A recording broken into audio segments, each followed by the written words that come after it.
Some Marvel news. What's going on, guys? I don't You're know. live. This man's Nathan thought he was hijacking my channel. Nathan thought he was clever. Nice. I was like, all right, we're gonna go live while he's snacking on spaghetti. It's funny because you have to like bend down to go live, and that's when I can kind of tell.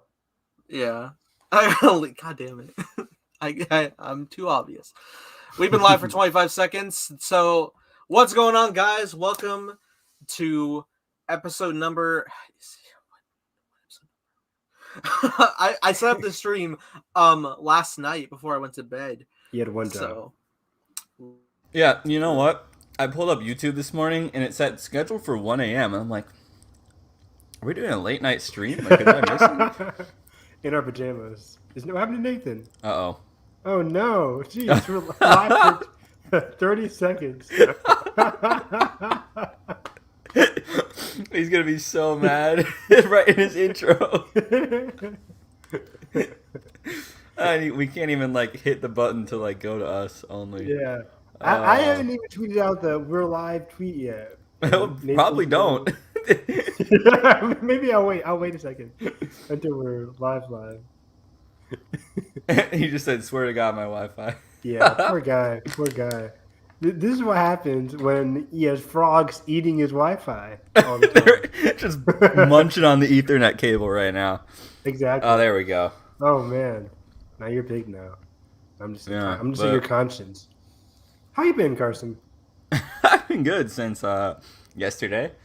Nice. The setup is coming along. Got my bookshelf in the back here. Ooh, I need to get a better bookshelf for myself. I just have like basically a cupboard or whatever. I don't have. Dude, and like all the top shelf or the first top shelf here is like all Star Wars basically. Like it just takes up so much space with and High Republic now too. So I finished reading Crash Point Tower and I was rereading The Rising Storm to like connect a few things. So I'm like, man, both of these books go so well together. Yeah. I can't wait to get Crash Point Tower after. It's a good one. I just ordered Out of the Shadows, so I'll be reading that starting Monday. And that's exciting because there's a lot of returning characters. I'm like, oh, Emery's back. Renestra's back. Yeah, dude. I can't wait for that. Woo-wee. Everybody check out our Hyperspace Hype episode from yesterday. Yeah, and hopefully... Man, I can't wait to do a Rising Storm. I wish Nathan would just read the Light of the Jedi so we could do our Light of the Jedi like review. Nathan needs to let us just like... I don't know how to do it, but Nathan needs to let us like get control. So we can just host the Rising Storm review. Exactly. Talk like we didn't even talk Light of the Jedi. Honestly, we could just do that and do just both. Like, put it on, give him the audio or the video recording and just put it up. Yeah, and he'll be like, "Peace out, guys." Because I think you can just start your own StreamYard room and just record, and then maybe post it. Maybe I don't know. Maybe I'll have to ask Nathan. Yeah, because we definitely need to. Because the High Republic leading into Wave 3 is going to be epic, insane. I'm excited.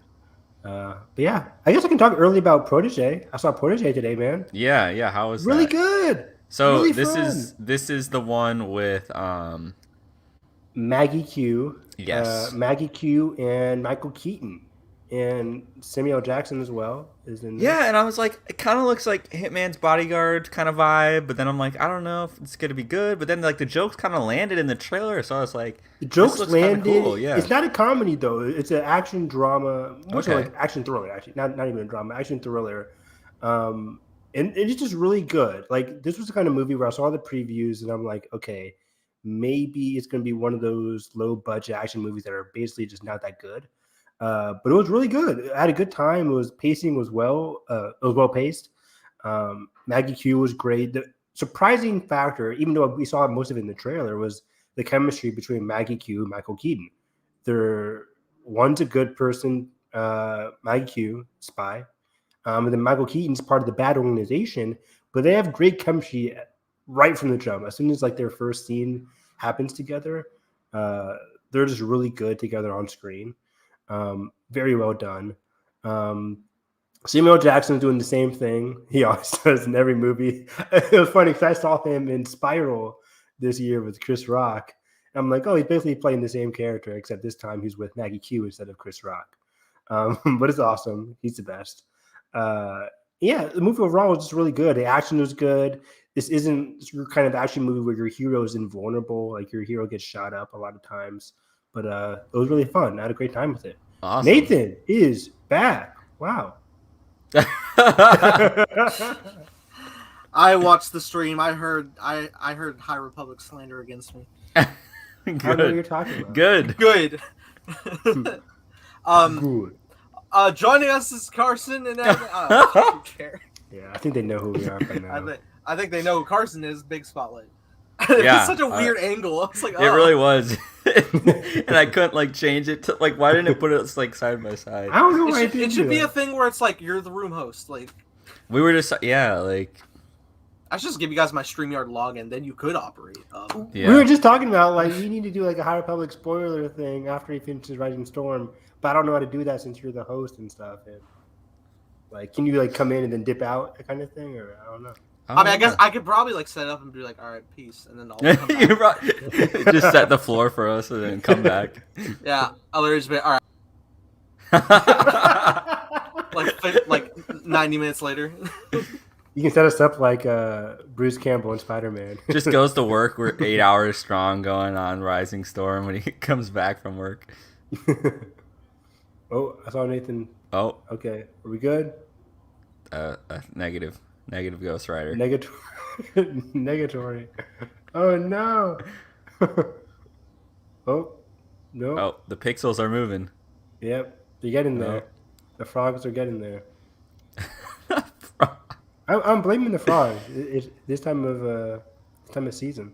You never know. Yeah, man. What else? Well, Nathan's bugging. We got a lot of fun news. Yeah, what are we talking about today? We're talking about a lot of this stuff. There's a lot of Dune news. Surprisingly, Denise started talking this week. Oh, God, I'm already tired of the discourse. Yeah, because half of it's like misquotes, and then like people are like, "Oh." Nathan, you are chopping in and out. If you can hear us, a lot of Dune stuff, some HBO Max news with like some new projects. Yeah. Surprising, that just came out yesterday, so we have some Dune stuff. Oh, now now we're equal. Let's go. Yeah, we have Dune. We didn't get a chance to talk about Green Knight. We saw it 2 weeks ago, or I guess last weekend. Yeah. So we have Green Knight to talk about, Suicide Squad to talk about in depth. Oh, more. Yes. Eternals, the trailer dropped. I know it's not the trailer people were hoping for from Marvel, but we got really a step up from the teaser that people seem to be kind of lukewarm on. Yeah. I thought this was a great trailer. Can't wait to talk about it. I never see the teaser trailer in front of the movies. Like, it's Shang-Chi, Right. but Which I think they did purposely. I think now after Shang-Chi comes out. Shang-Chi, yeah. Speaking of trailers, I am tired of seeing the Jackass trailer in front of everything. It's stupid trailer. Which is actually surprising. Film. Like, I thought it was only going to be like in front of like I thought it would be obviously in front of Suicide Squad with the R rating. Yeah, that made sense. It's in front of everything. I don't care about Jackass. Yeah. I don't care. It's in front of everything. Well, they care. They want to be successful. It's going to bomb. It's going to make $2 million opening weekend. And will be its whole budget back. Probably. Yeah. You'd be live, kinda. No, we're live. I'm just. You're a hybrid model. You're a stream and comment. I am the Cyberpunk 2077 of the streaming game. I wasn't ready. Nathan's gonna be streaming from his phone like that one time. When did you do that? The Amazing Spider-Man. Amazing Spider-Man. The entirety. Did you see I can't remember if it was Chris or Phil from Mitchell's versus the Machines, because Elon Musk like announced those like robots, and they like quote tweeted it with the still from the conference in the movie of like, I promise you they won't do anything. So sus. Nathan, please watch that movie. Oh my god.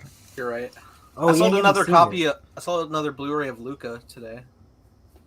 Yeah, I didn't even know it was out on Blu-ray until I saw it in stores the other day. How is it selling?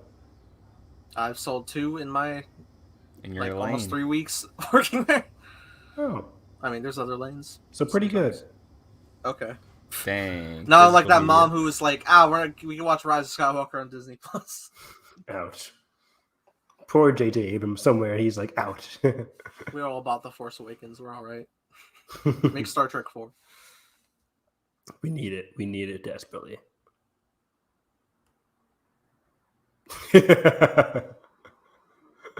Ben's the best. How got they scar? Fantastic impression. Was it? Not really. No, but, thanks. What's up, Ben? How's it doing? How's it going? Evan feels like such a traitor's friend. I don't know what to believe. Who's the character that always betrays people like all the time? Me? Yeah, I don't know. Evan, what a character. Zuko? Does he? One time. Where's your honor, Evan? Now I actually want to see Evan on Big Brother because I feel like he would just play the living hell out of everybody. Evan's the fucking Loki. That's who he is. I was talking to my brother about it recently. I'm like, I've gone to the Big Brother application page so many times. I'm just so nervous. And then I have to submit a video, and I'm like the most boring person ever. I have no idea what to submit for my video. I think I'm gonna submit this for my video. This is my video. Yeah. There you go. Just like a compilation. That'd be fun. Too funny. Good evening, tea consumers. Fun fact: 2 out of 3 of us don't like tea. Not at all. Wait. Oh yeah. Unless Carson, do you like tea? And then what are we talking, like sweet tea or like hot tea? Any kind or of like tea. Yeah, I like tea. I don't like tea. Must be some Kansas shit. It's really not. Nathan should like sweet tea. Me in the South. Like I don't know how he doesn't. I'm a contradiction.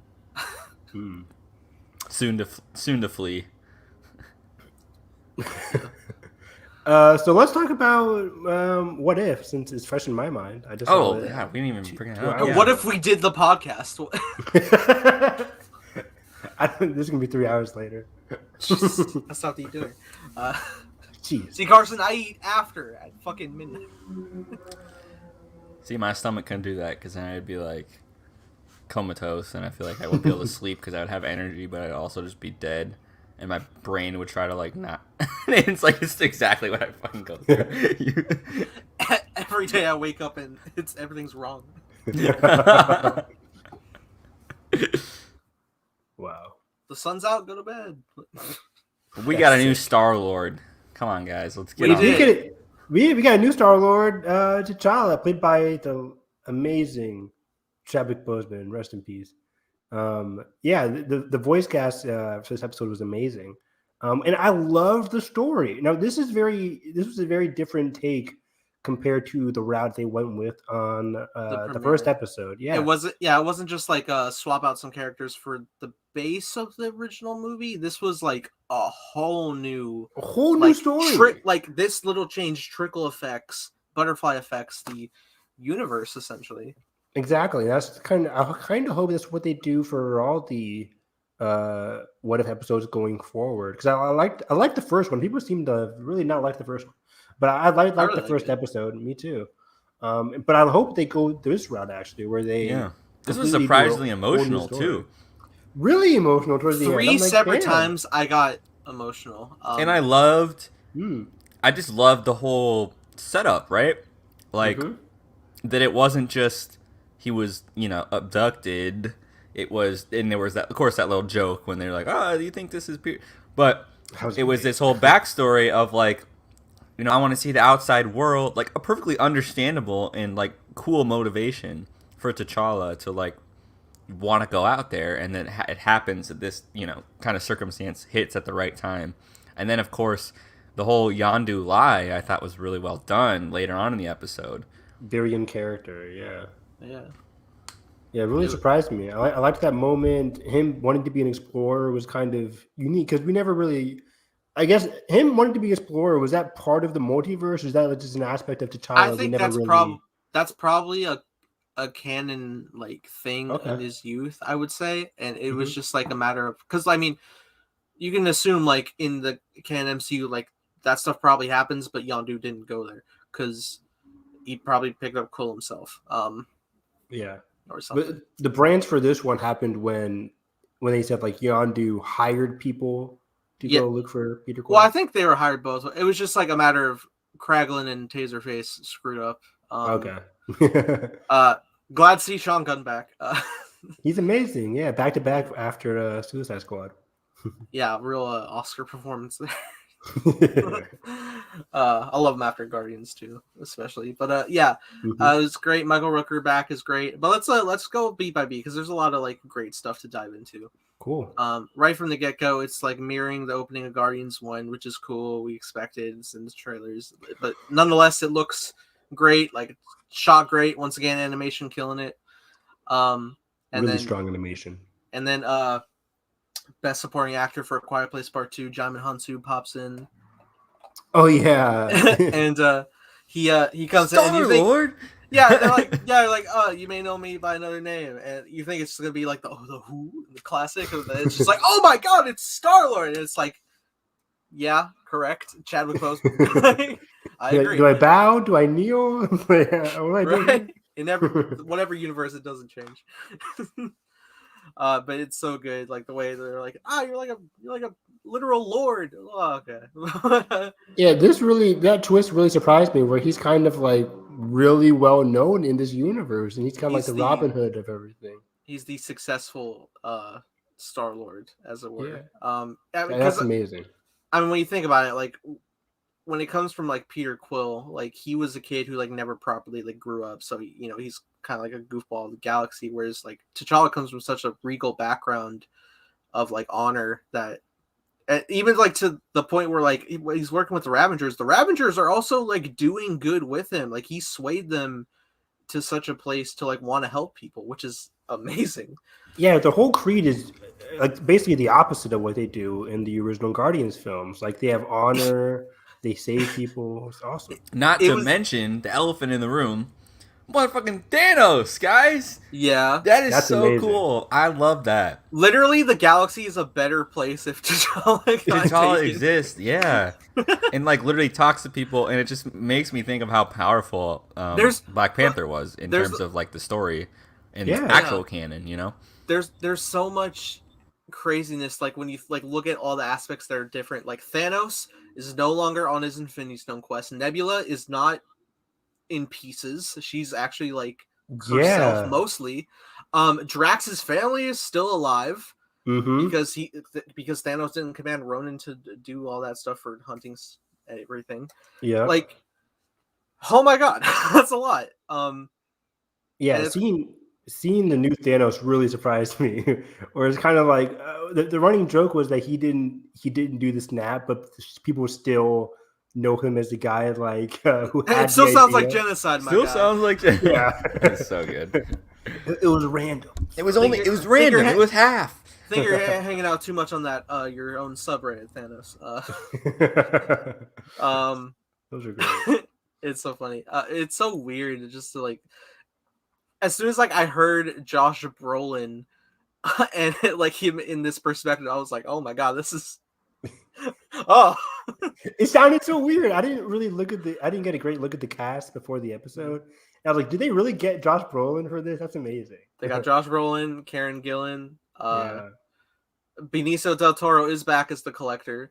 I couldn't tell. And I'm like, wow, I couldn't tell either. Fantastic voice actor. That was really good. It's pretty like it was way more over the top than his actual like in-person performance.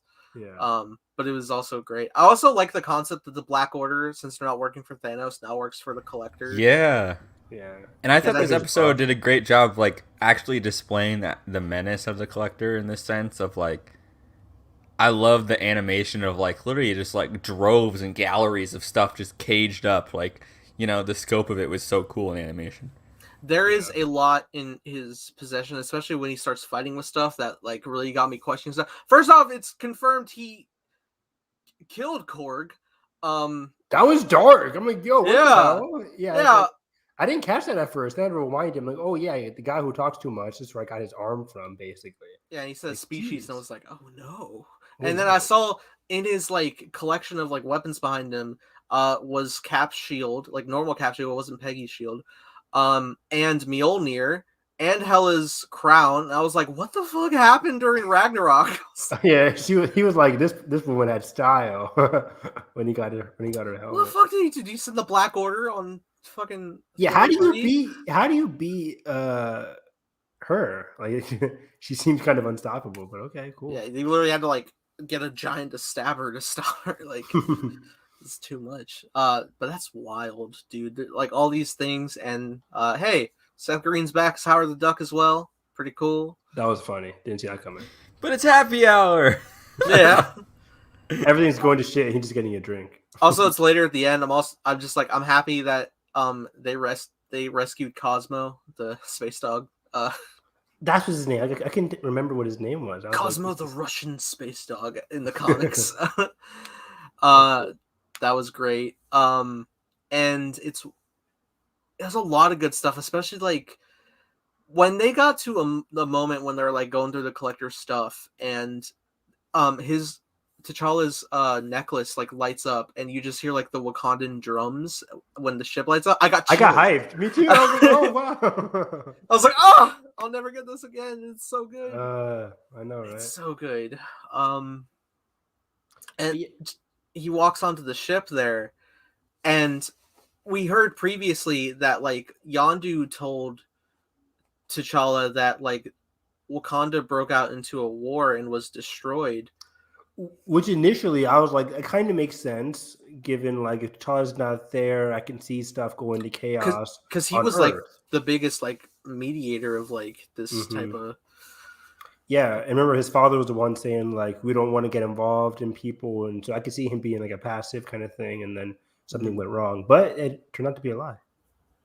Yeah, and then when he sees like the projection of his father like in the present, like still like sending transmissions, and then also still talking to his son, which the way they write this dialogue, man, I don't know if they like changed it later for the voice actors, but it really feels like they're talking about Chadwick a lot in a lot of moments. It did. You couldn't help but think about that. You're right, because it really hits like so. Especially hard. At the very end, I forget what they were talking about, but they were talking about like his legacy or whatever. I'm just like, dang, it sounds really felt like that scene in Defy Bloods that just got really recontextualized. Oh God, yeah. Where it's kind of that dream-esque sunlight that comes down, and oh man.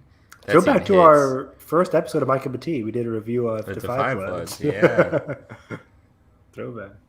But yeah, this episode really was emotional. That moment really got me. That he was sending messages the entire time, and then him initially finding out that he was getting lied to by his basically adopted father in Yondu, which isn't dissimilar to like how the route went in Guardians with Quill, which makes sense. And it's really interesting, just going through again, like all the different like trickle effects of things that happen. I had no expectation to see T'Challa Star-Lord team up with a redeemed Thanos, and it's just so weird. Like the visual, it's like their team's Hulk. Yeah, he totally filled that Hulk role when he was going against the Black Order. He was just going ham. Which we've seen. He can combat Hulk and even like beat him toe to toe. So it works. Like that got to that point when he was just like, he calls himself Mad, like Mad Titan title. Just like little nods here and there are like really fun. Yeah. Basically, it was like the play on like I'm always angry in Avengers. Like I'm mad. Yeah, right, that works. That's amazing. Oh, man. And I like the Nebula triple cross thing that was going on there. That was fun. I like that she calls him Cha Cha. Yeah, me too. This is great. I'm watching them like, am I shipping T'Challa and Nebula? I don't know. Right? I wonder where Gamora was. We didn't see much of Gamora. We also know that like later, in like one of the What If posters, there's Gamora in like gold Thanos armor with his blade. Oh yeah, you're right. Yeah, she may be filling that role. I don't know, like when Thanos like changed his ways, and like how Gamora like really grew up, and also like because we see like early enough Nebula isn't like super transformed, because we know in canon that like every time Gamora beat Nebula, that Thanos like replaced a piece of her with machinery. Yeah. But it seems like there's only like a cyber enhancement on her eye, and that's about it. So it didn't get very far. Yeah, I just loved Nebula a lot in this episode. She was really a scene stealer. It was really cool.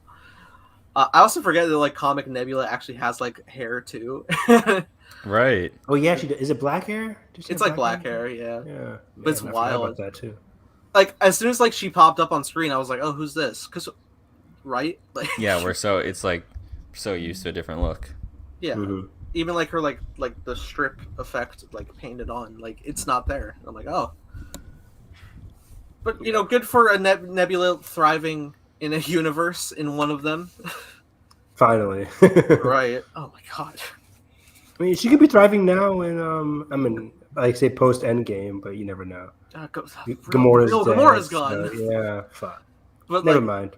Yeah, and I don't know if we're putting the side one back after Loki. I don't know how things are working. What the hell is going on? I'm really excited to see what James brings. Oh, good point. Yeah. But you know, this was a great episode. I really like it ending in Wakanda. It's weird seeing Thanos like in Wakanda not destroying it. Socializing, yeah. Yeah. He's like, no, it's random. It's like, I'm watching how it ended. And they mentioned that he was a farmer. Yeah, he was like, he's into gardening now. Okay, that makes sense. Oh my god, it's like it fits though. Like it's. Oh, it's wild, man. It's so fun. And then, like, come the ending, but the big tease, that Peter's working at that Dairy Queen from Guardians 2, which is dope. And Ego's approached him, and this is a Peter Quill who is not, you know, progressed with the Guardians, so I kind of worry that, you know, small man from Missouri is just gonna be evil.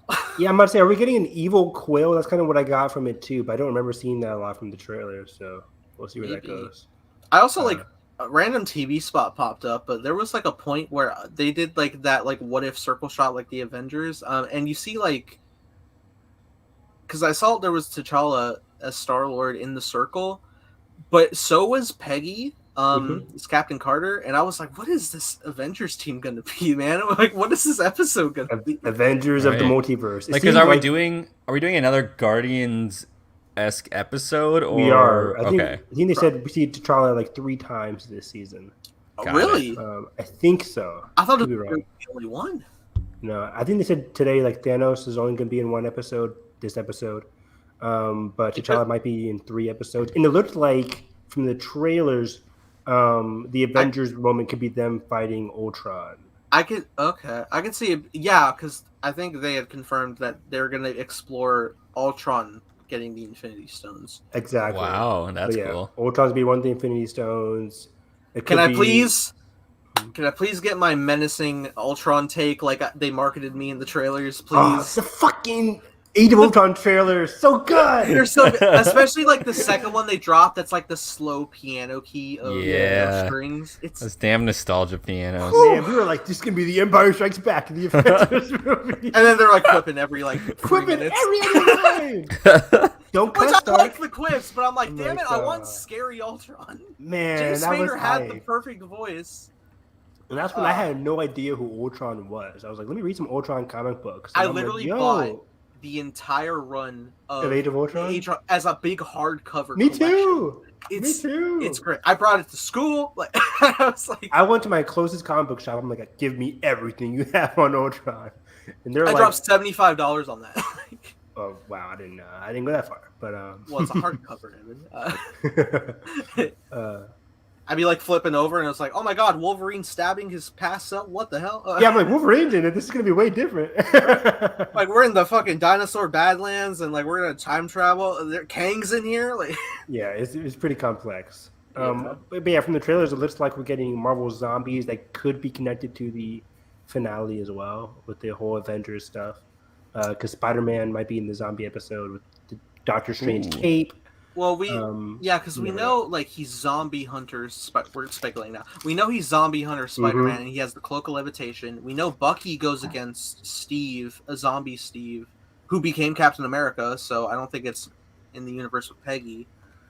I don't know like how things are gonna go. Like I wonder if like when Peggy came to the end of the first episode of What If they're gonna progress to like the normal Avengers events of stopping Loki and his raid on New York. If like what the Avengers team even looks like, because I don't think I don't know if Iron Man continues since Howard technically builds the first Iron Man suit. Plus, on the Iron Man episode, he gets saved by homeboy Michael B. Yeah, Jordan. he gets saved by Michael. He gets saved by Killmonger, which makes you wonder: would Tony even have a redemption arc? I know from a Lego set in my Target that Tony is going to be on Sakaar with Valkyrie. What's the car again? It's the planet where Thor and Hulk fight in Ragnarok. Okay, sorry. The Grandmaster planet. Ooh. And the Lego set has like this big Hulkbuster type build made out of scrap from Sakaar, and it's with Tony and Valkyrie. And yes, I do remember that one. Yeah, okay. And a minifigure of the Watcher. So will he appear physically? Who's to say? It's probably just for like a line, but yeah, what were we seeing where it was like, it was a set with the Watcher, right? Yeah. Yeah, the Watcher's in that set with Tony and Valkyrie. I don't know if he's physically going to be there or if they just made that for the toy line, but... Well, that'd be pretty awesome to have Jeffrey Wright voice the character in what an episode instead of kind of just the ominous, Yeah, if he's never supposed to form, that would be cool. Because he's never supposed to show himself, though, right? That's his thing. That's true. Until now, the ultimate what if... Well, that's the thing. Like the main Watcher in the main Marvel continuity has very much interfered when he shouldn't have a few times. So, I think even straight up like warning Fantastic Four about some Galactus shit.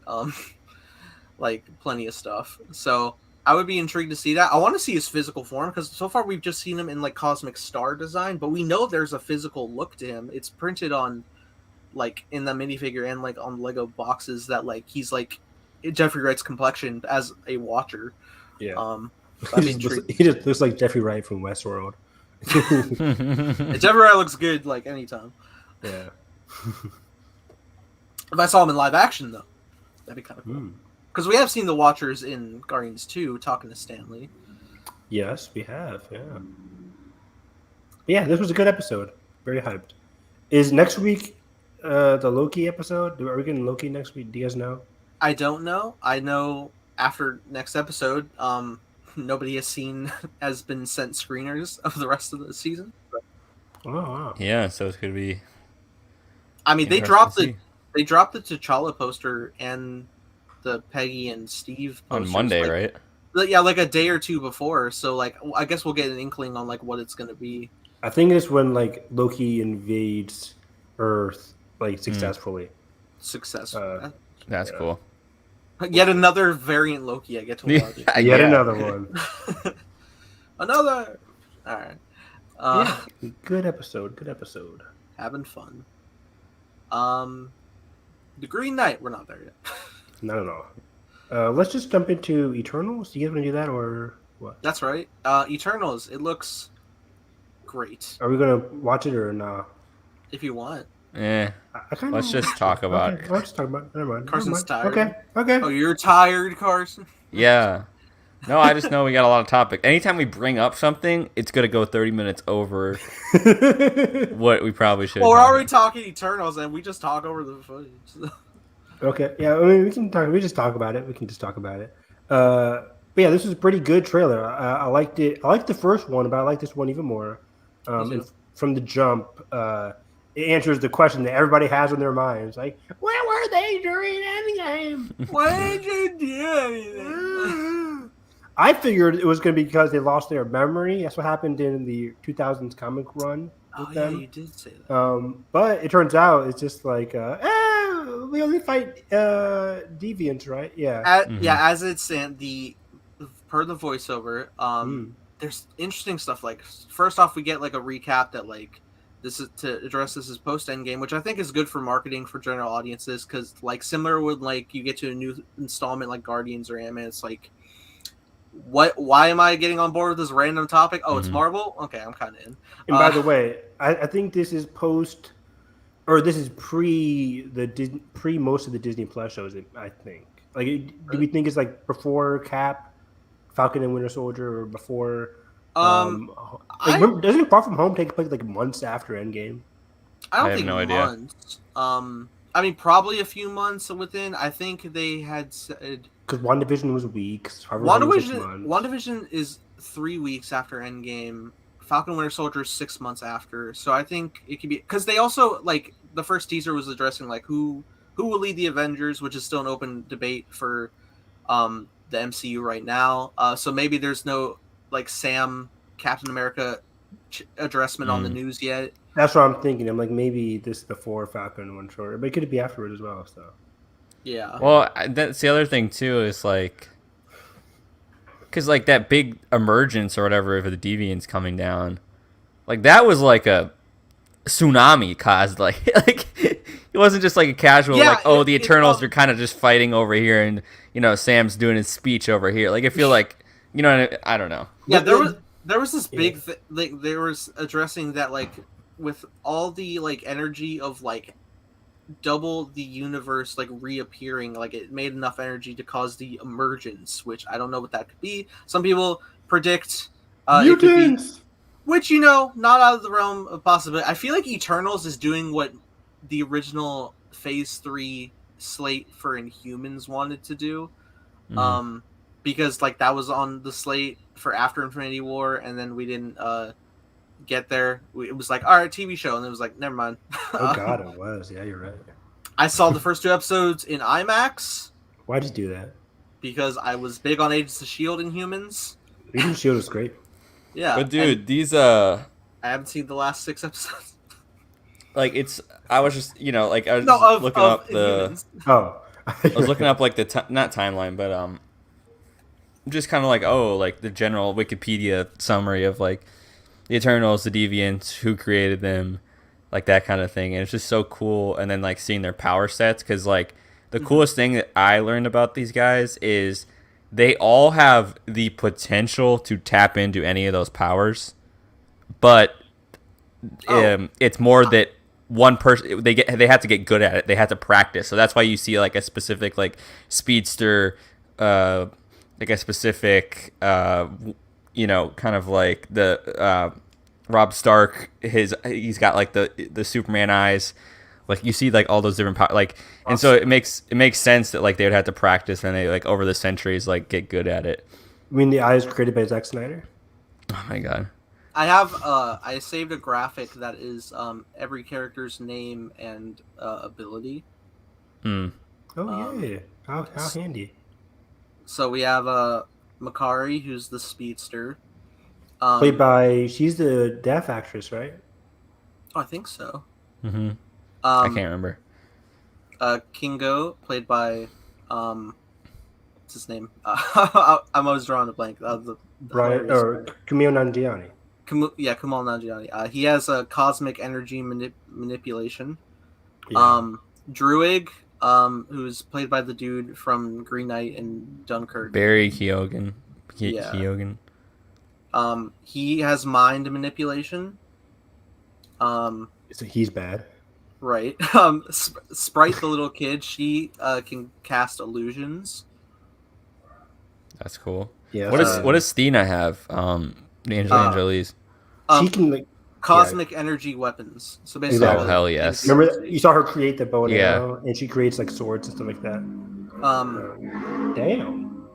Phastos, played by Brian Tyree Henry, has matter manipulation as well. Yeah, he's kind of. I figured with the ship, then all that. He's like the Hephaestus of the group, where like Hephaestus creates stuff. So. Salma Hayek's Ajak can heal. Yep. She seems to be the leader of the group, along with Icarus a little bit. Because Gemma Chan is top build, right? What is her character? Cersei. She has also matter manipulation.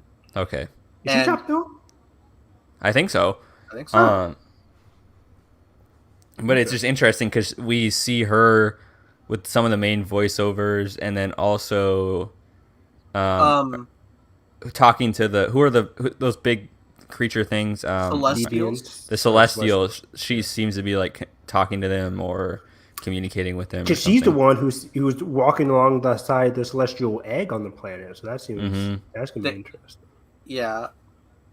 There's also Gilgamesh, the Asian actor. He has cosmic energy armor. Oh, that's cool. Yeah, and then Icarus, our boy, Richard Madden, has cosmic energy manipulation and optic beams. That's so cool. Just say heat vision, Nathan. But yeah, it's pretty great. It's all really cool. These are our Eternals. And then Homeboy is also a main character, Kit Harington. Kit Harington, yes, playing the Black main Knight. man, Dane Whitman version of the Black Knight. Yeah. Right. So what is that? That character is like a. He's a knight. Like literally, it's not like, black. The black armor. No, Kit Harington is doing black. Whoa, what the hell? No, was Tropic Thunder? Oh my god, classic. The same year as Iron Man. Holy shit! Academy Award nominated performance. I think they addressed it on stage at the Oscars. Cuba Gooding Jr. I think did. What a year! What a picture! But yeah, he's a character who Black Knight is passed down from generation to generation. But I think in present day, he's unaware of his powers. I think it's rumored. I think he's a guy that's living amongst humanity. Because even he's like asking Gemma Chan, like, why didn't you guys help with Thanos? He's not an Eternal. No. He's just a human. Just a human. Yet, yeah. I don't know. Yeah, I think he's kind of like an OP character because like when he officially gets the armor and gets his sword, I forget what the sword is called. Crap, but like he becomes nearly impossible to beat, kind of like in the comic books at least. So I think it's just like durability, regeneration, strength. Dude, it's so crazy. Like the future Marvel stuff we're getting right now. Like we're getting like this Eternal stuff, Celestials, like. Dude, the deviants, we haven't even really talked about that main deviant that's like holding up Angelina Jolie with like those tentacle things. So what I understand is he is the leader of the deviants and also a romantic interest of Angelina Jolie's character. Oh. Yeah. Yeah. That's awesome. That's a cool relationship. Yeah. That makes sense. And you know what else is cool is enemies that like when I was reading at the Deviants, it was like the ones that I guess in comic history, like the ones that like looked too much like humans were like just like their hierarchy is very much on like how unique they are, and so like their hierarchy is like, oh, you look too human, like you're not one of us, like so like because there'd be ones that just had like slight differences, and then they just kind of like cast those away. I was like, dang, that's crazy. Yeah, it's interesting. I think. Because the concept of the Deviants and the Eternals is different from what the MCU is giving us. Mm-hmm. From what we know from this trailer, it seemed like the MCU is going with, we came to Earth to protect humans from deviants. Right. But in the comic books, I think like the Deviants and Eternals came together, I think. Right, they weren't immediately feuding. They weren't immediately feuding. It's like they came together and then they realized the Deviants are fucking everything up. So the Eternals had to beat them. In this one, the MCU, I think, is saying, we have Earth, Celestials came to Earth, Deviants were there, then they started messing up, then Celestials were like, crap, let's create the Eternals to fight back what we also created in the Deviants. Kind of sounds like allegory of like Zeus taking out like the Titans or like on Titans. On Earth to save like humanity. Yeah. It's just cool that like, man, like I don't know how they're gonna do it, like because the Celestials are such this like mythic thing, and like it's gonna be so interesting how they use them, because I have a feeling that the Deviants of course are gonna be villains, but I have a feeling that there's gonna be a bit of a blame to turn on the Celestials 100%. In some way. Celestials are the main villains of the story, and it's kind of interesting because Galactus is also a Celestial. Most Celestials, of course, are going to be the villains in every story. It's so crazy, like thinking, like because we know that like these Celestials look pretty like omnipotent and like not very big in like personality, but we also know like Ego is a Celestial and he's a very characteristic driven character, right? And I'm sure obviously if they can create these whole new species, like who knows what they in form wise they can do probably all sorts of stuff, like I mean it's wild we're getting like a creature like a Celestial that is literally a humanoid that walks in space, like as a giant. It's insane. Like they're literally like, if you look at Galactus, he's bigger than a planet. Like right, and it's so cool. Like I love like the contrast between like Chloe Zhao's like grounded, like handheld kind of like Western vibe, and then how she mixes that with like these grand like epic effects. It's like I didn't know how that was gonna mix, and I think that this trailer is like wow, like it's a super cool mix of that stuff. It really showed me how good Chloe's doing on a bigger budget, because it still has her visual style, but you can tell like on a bigger budget, like the CGI effects and everything is mixing very well with. She's still moving the camera really purposely. I can tell, like exactly. It's super cool to see, and I hope that I think I said this in my tweet. I'm like, I hope her imprint like maintains all over it when in a final thing. Because there's only like a handful of directors I can be like, oh, this is like their visionary style. Like Black Panther is a Ryan Coogler film. Oh yeah, James Gunn, or Guardians is a James Gunn movie, and then hopefully this lines up with that. Sorry, John Watts, but hey, kidding. Hey, we're watching Homecoming in a couple of days. Maybe we can sway you. But I also want to mention, so I don't know if they're like purposely lying, but in the trailer when Kit Harington's Dane Whitman says like, "Why didn't you guys do anything?" and then they explain that their main goal was to come to Earth to defend against the deviants, to protect humanity. But I don't know if they're purposely omitting the fact that they're also there to protect the celestial egg that is on the planet. And then that's what we see with Gemma Chan's character. Gemma Chan's character. Wait, so what is the celestial egg? Is I didn't pick up on that. I think the Celestials place another celestial on the planet to grow in kind of secrecy. And then with the snap, that grow is going to grow, and that's why they said like we have 7 days basically, because due to the snap, it's going to like, if it wakes up or something like that, then that doesn't sound too dissimilar to like what Ego was doing for his like seeding the planet essentially. But he was seeding like the whole universe. So I wonder if they'll denounce Ego. That would be kind of interesting. That'd be funny. But even like then, like Celestial creating or helping like form another Celestial, for them it's not evil. It's just like, oh, we just use planets to create other Celestials. Right. It's like we saw, and it's interesting because we also saw like our only like real glimpse of them in action was a scene in the Collector's Vault in the first Guardians of the Galaxy where they were like wielding an Infinity Stone, at least the Power Stone, one of them. Yeah. So I'd be intrigued to see how that goes. Yeah, like what their purpose is. Like, can Celestials change size? I believe they can. Yeah, so that's what I'm saying. Like I feel like there'll be some sort of double cross or something in here, or it could be like someone is masking as a Celestial, or I don't know. There's a scene early in the trailer where they're like surrounded by like the red crystallized like thing, and I think that's Celestial. Yeah, there's like some like blocks. I think that's Celestial just like waking them up or something like that, maybe before they go to Earth. Also, I love the Eternal ship. It looks really cool. Me too. It looks really cool. It reminded me of like Dune, where it's just like a basic shape. It's not like anything super sci-fi. It reminds me of like so many like accounts of like from real people of being like, oh, I saw a spaceship. It's a triangle and 3 stars and like. Yeah, it was funny. It was just like 3 rectangles, right? So all the designs excite me, all the visually excites me, and I forgot that Chloe just wrote the screenplay by herself, and they didn't have some co-writer come on and like mess with her. It's her screenplay. Oh yeah, you're right. Yeah, and so that's really cool that like it's her direction and her screenplay, because a lot of Marvel movies they come on with like a co-collaborator, or even in like Captain Marvel they get like co-directors or stuff like that.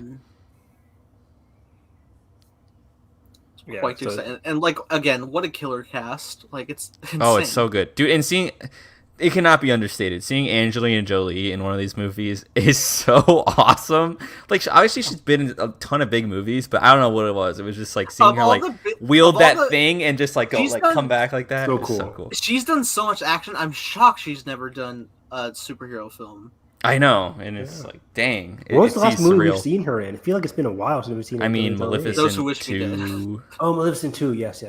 Oh, and Those Who Wish Me Dead. Thank you, Nathan. Thank you. Great movie. This year. Great movie. This year. Yeah. She was a drunk the what movie? It's not just good, it's pretty good. Oh, yeah, I didn't see that movie yet. Even though it's on HBO Max, Carson. Well, it was. Wait, it's a Sheridan movie, right? Yeah. Yeah. Taylor Sheridan. Pretty good. Is it back on Max? Maybe. I don't know. What should I watch tonight? Should I watch Reminiscence or Coda or Coda? Okay. Coda. And Evan, Judas? I'm surprised you didn't tell me. Judas? One of the guys in Coda is from the main guy from Sing Street, and I'm like, dude, I didn't even recognize him until someone just tweeted it out. I didn't know which one. Yeah. I haven't seen the movie, so go look at the cast on look at the cast. Yeah. Oh wow. It's funny because I said this is like the Sing Street of 2021. Yeah, and so that just got me thinking like, wow, that's funny as hell. I didn't realize that.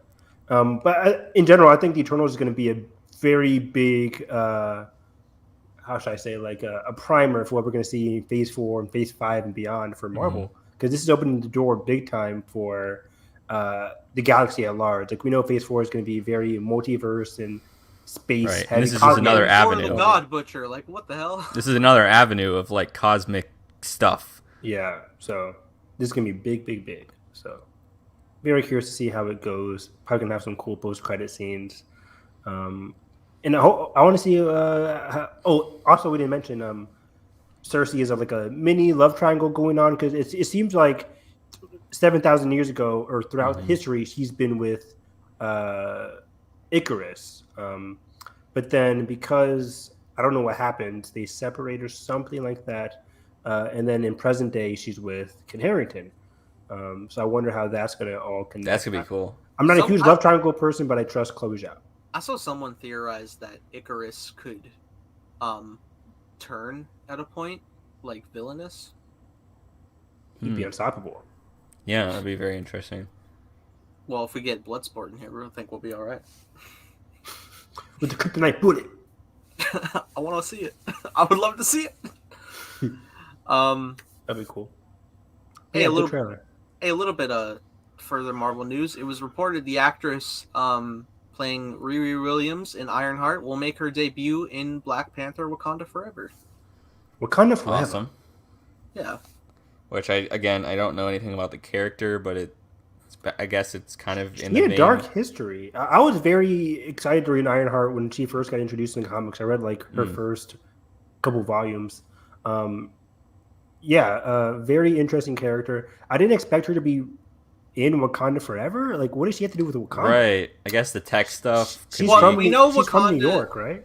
Yeah, but we also know that from the end of the first Black Panther that Wakanda is now going to be opening up their resources to the world. Yes, that makes a lot of sense. And if you compare like Iron Man technology with Wakandan technology, you could have like a really special Armor Wars. You could have a really special story, I think. So there's two Disney Plus shows. There's Ironheart, this is the show that she's going to be in, right? Yeah.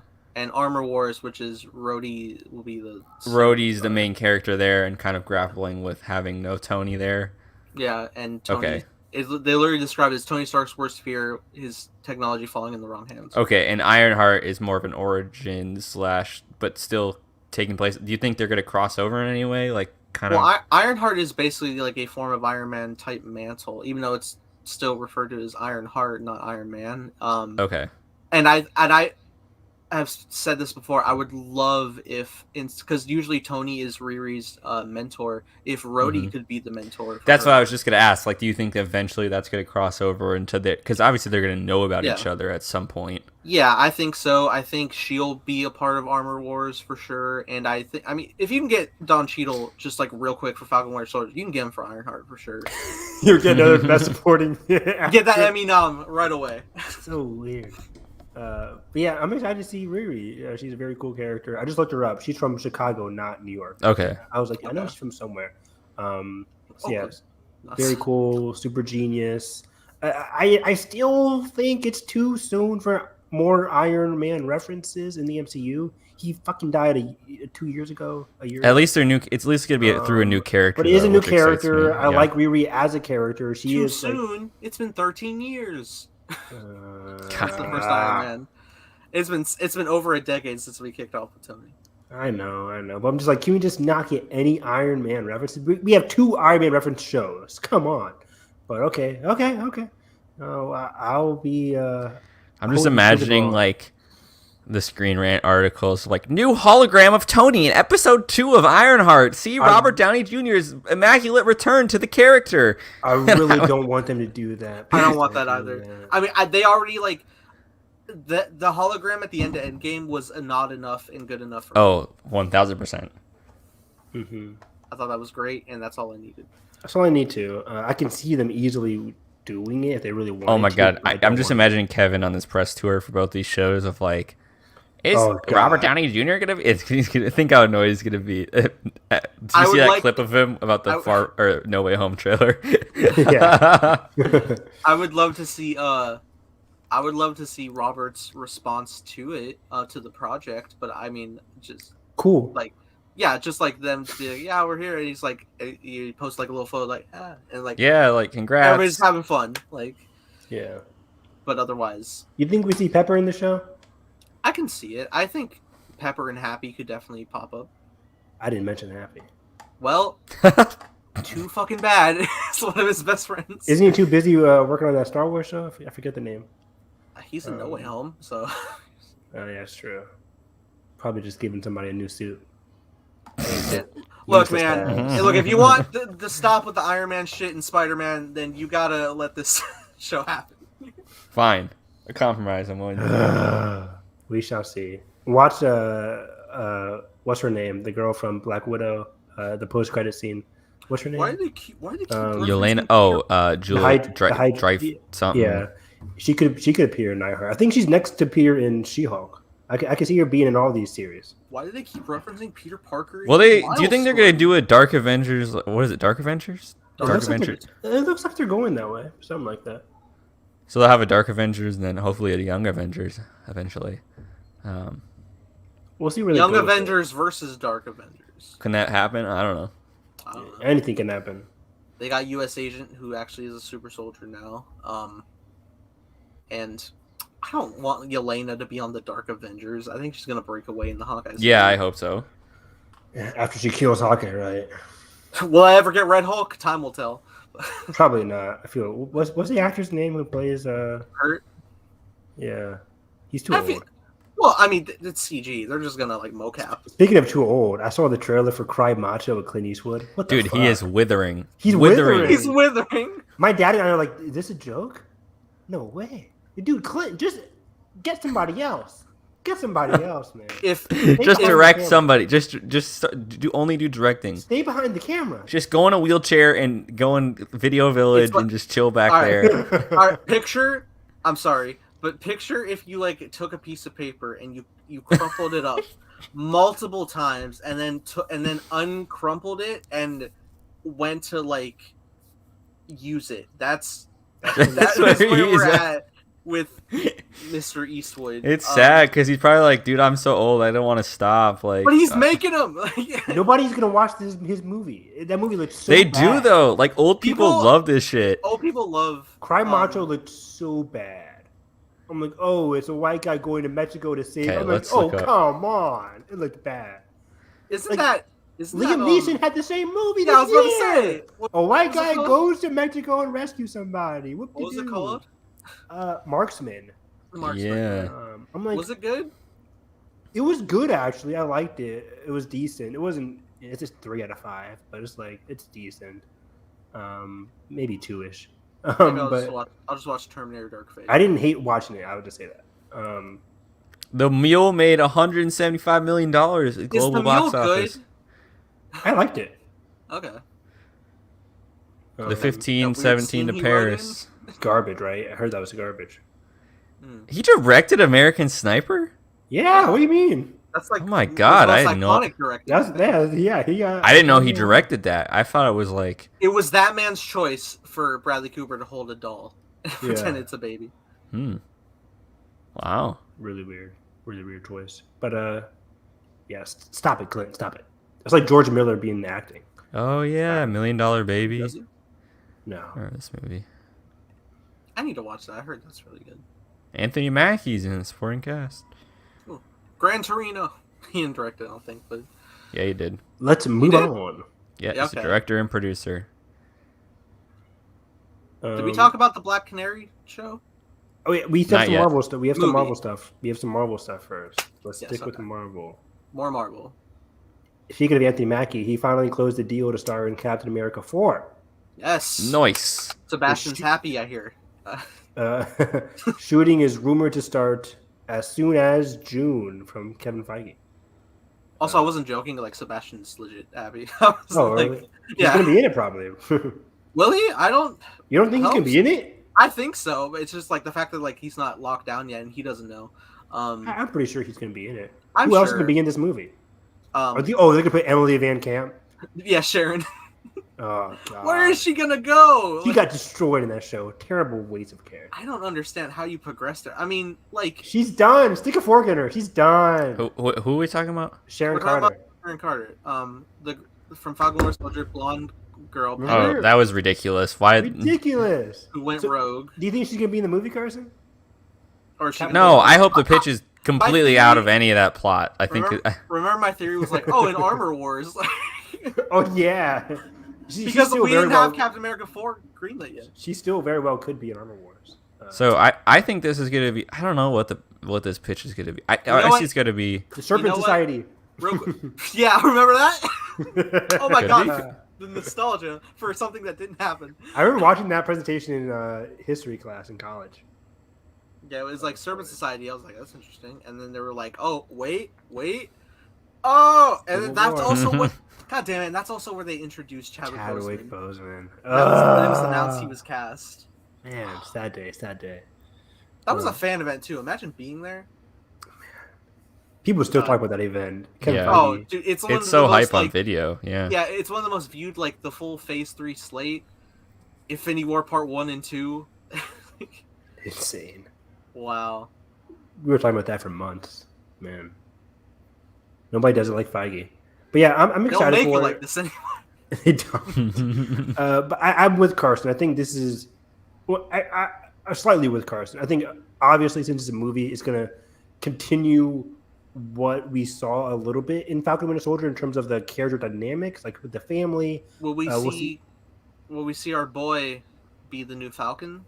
I can definitely see him coming back for the movie. Maybe not in a huge role. Like, I wouldn't consider him on the level of like what Anthony Mackie was in Winter Soldier. I can see him like practicing, I can see him giving him a phone call or something. But I really do think Bucky will be in this movie. I'm sure, because I don't know why not. I don't see why not. Right. It'll be kind of weird because usually, like for Marvel movies, like where is such and such? It doesn't really matter. But for this one, Bucky lines up directly to the series. Yeah, and I just hope whatever like the global political landscape is, or the angle that they're gonna continue down, I hope it's more fleshed out and not so all over the place and like half baked in places. Because I felt like Aaron Kellyman's character just kind of was. Started to fizzle. So I really hope it's strong in this movie in terms of following through on things. I don't know the focus will be with the villains and whoever. But Sharon Carter's the villain. Come on. No. Have we officially progressed beyond Hydra as like a legit we have threat? Like which cool because even like in the Falcon Winter Soldier, like Bucky goes to Zemo, he's like, it's smart. You can assume Hydra, but I mean they're like done. So would you? Nah, he won't be in it, right? Zemo? Zemo currently in canon is in Wakanda in prison. For now. Will he be in Wakanda forever? No. Oh, God. Quick cameo. I mean, it's the Amazing Spider-Man 2 Sinister Six pan, but it's Zemo in itself. Oh, God. Zemo reading the book. Yeah, they allowed him a book. Yeah, I haven't read a lot of the Captain America with Falcon comic books. Yeah. So I don't know what kind of plot lines are. Yeah, I don't know who his main antagonists are. Like, even... That's weird, because like even when I think of Miles, I don't know what his proper main antagonists usually are. We get his uncle early on. Prowler, sure. Yeah. Prowler, that's a very good Miles one. Venom happened. Are they just recycling like Spidey stuff? I mean, yeah, in the Ultimate Universe, Venom like almost attacked his mom. Okay. It got dark. Yeah, I think Miles is mostly the same villains as Peter. Because even in like the new game, I know they had the Tinkerer, but that also stems from Spidey. Yeah, they're all Spider-Man's fine. So bring on another Red Skull. Don't do that. don't do it. Don't do it. Please don't. Do it. But I'm excited. So if it's rumored to start production in next summer, usually that means a 2023 release date. Could this be another 2023 Marvel movie? Well, what's on the slate for 2023? We always talk about this. So Guardians and Ant-Man are confirmed. Guardians, Ant-Man, Blade question mark? Blade question mark and Deadpool question mark. Oh, when's Fantastic Four? Oh, also 2023. Is it? Maybe it'd be 2024, so they can put the logo at the end. That'd be kind of nice. I feel like they want to get that out. I feel like they want to get that out there. Well, because that'd be Watt's next film. So I mean, yeah. Well, we've been pitching forever. We want new blood in the Spider-Man trilogy, so I don't think he's in a rush. I hope they get a new director for the next trilogy. Edgar Wright's Spider-Man college trilogy. Let's go. It won't happen, but fucking imagine. Denis Villeneuve to Spider-Man. Jesus Christ! What would that? I actually would want that. Like, when I was a little boy, I read a lot of Spider-Man comic books. Give me Wes Anderson's Spider-Man. My French is terrible. Oh gosh, I couldn't. The Wachowski Spider-Man. Hell yes. Hell yes. No, I want the Wachowskis to do something else. I don't want them to do Speed Racer 2. God damn it. Let's go. Well, dude, I think Lana's the only one making movies now. I think what reminded me of the other. Oh, Cohen. No. The other Wachowski. Oh, Lana and. Is it not Lena and Lana? I thought it was Lana. Oh. Well, one of them is like not making movies right now. Okay. Yeah, because I think the Matrix 4 only is directed by one of the sisters. Yeah, I remember only seeing one of them on set directing. Lily. So Lily's directing the Matrix 4? Lana is directing, and Lily's not making movies right now, is what I'm understanding. Yes. Sure. But there we go. Yeah, 2023 right now is up for grabs. It could be Fantastic Four, it could be Deadpool. They keep talking about Deadpool every other day. Well, Ryan's busy. He's getting interviews. Is he? Well, yeah, Free Guy's marketing right now, so he did press. Good movie. Carson saw Shang-Chi. Well, I'm not gonna talk about it yet, but I will. Shang-Chi 2. I'm kidding. So wait, what are we missing here? Nothing. I think those are the really for 2023. We have Ant-Man, Guardians, and then it could be one of Blade, Fantastic Four, Deadpool, or Cap. I think like you just feel a gap from the Disney shows because we got like Secret Invasion and stuff. Yeah. The Marvels. When's that? Next year? Next November. Nice. But moving on. So that was Anthony Mackie. For other Marvel news, Loki season 2 could start as soon as 2022 or latest 2023. Basically, they don't know when Loki's going to start. You said they're looking for a director right now. They're looking for a director. I was surprised because I thought they would really want to. I mean, granted, because I think it had like the highest praise. I figured they want to like hurry up and get it out as soon as next year. But if they're going to start production next year, then at least we're looking for maybe spring 2023 at the earliest, which is depressing because of what happened to Sylvie. Yeah. And the multiverse implications, it seems like that's going to be dealt with in Spider-Man and Doctor Strange. Is it going to be relevant by the time we see Loki season 2? I feel like there could be a bridge. I mean, the same way that they're trusting, like, check out WandaVision and then see why Wanda's here in Doctor Strange 2. And the fact that Doctor Strange 2 is written by the Loki writer, I can definitely see them, like, bridging some details. That's true. But yeah, I just feel like I thought the multiverse stuff would be all settled in 2022. I think the multiverse is going to be, like, the big factor moving forward in, like, throughout the MCU. Yeah. Like, the same way, like, the Infinity Stones did. Wait. Okay, Loki... If Loki starts production next year, it could come out around the same time as Ant-Man 3. That's very true. In 2023. Perfect cross. Perfect. Evan solved it, and he's not even as hype a fan as me. Yeah, Ant-Man is Ant-Man. But Don't let Josh hear you say that. Yeah. Motherfucker is Ant-Man, Josh. Motherfucker putting Ant-Man over the Raimi trilogy. Disgusting. I'm appalled. I'm sorry. No, what did he put it? What did he put it over in his Marvel ranking? Even it was I don't even know. He put it over like Guardians 1 or something, and I was like, whoa, that's insane. But yeah, I could definitely more power see to him though. Loki coming out, because I think Ant-Man's coming out Q1 2023, like one of those March or release dates or whatever. But yeah, that's gonna be interesting. Can't wait to see that. And then we have a writer for Armor Wars.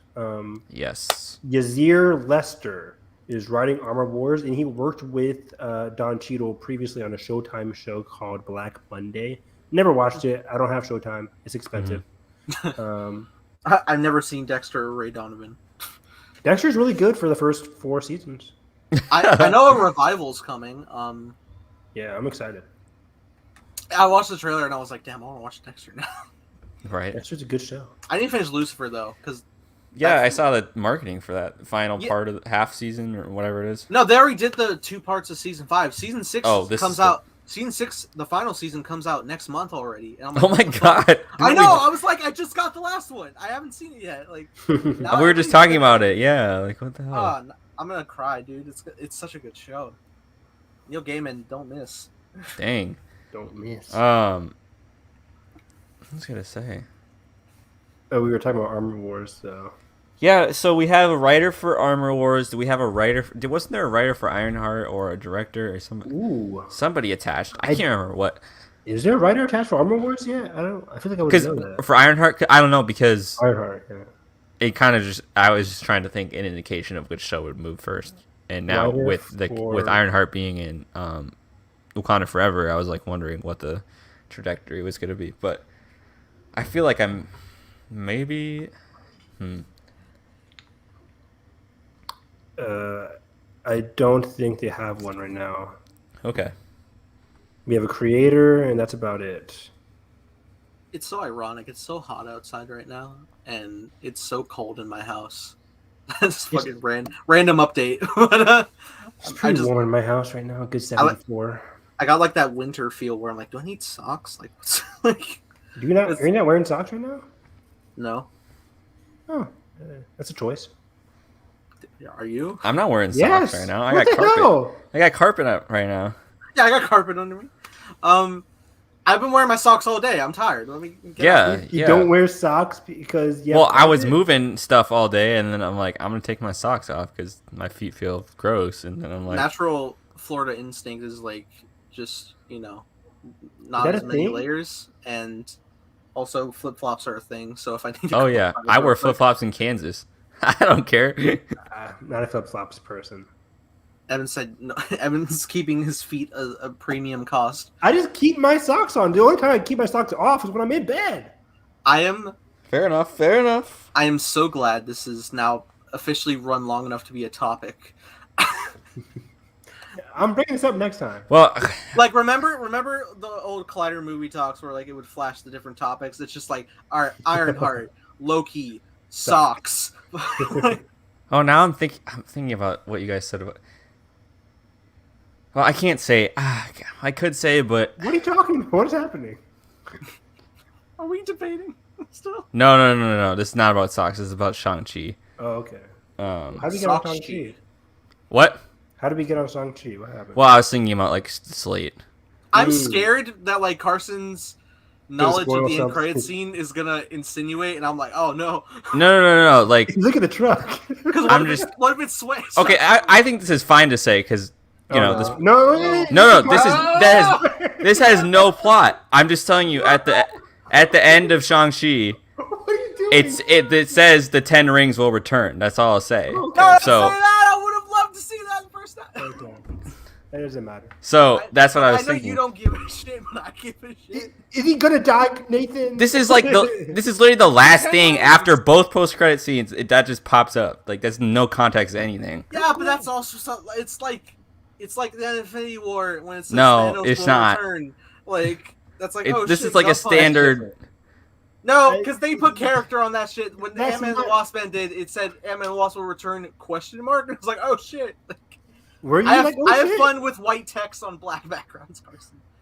You don't know me. Okay, fine. I saw. That's not a spoiler. The guy that's not at all. The Like, guy doesn't die. I'm changing the title spoilers right now.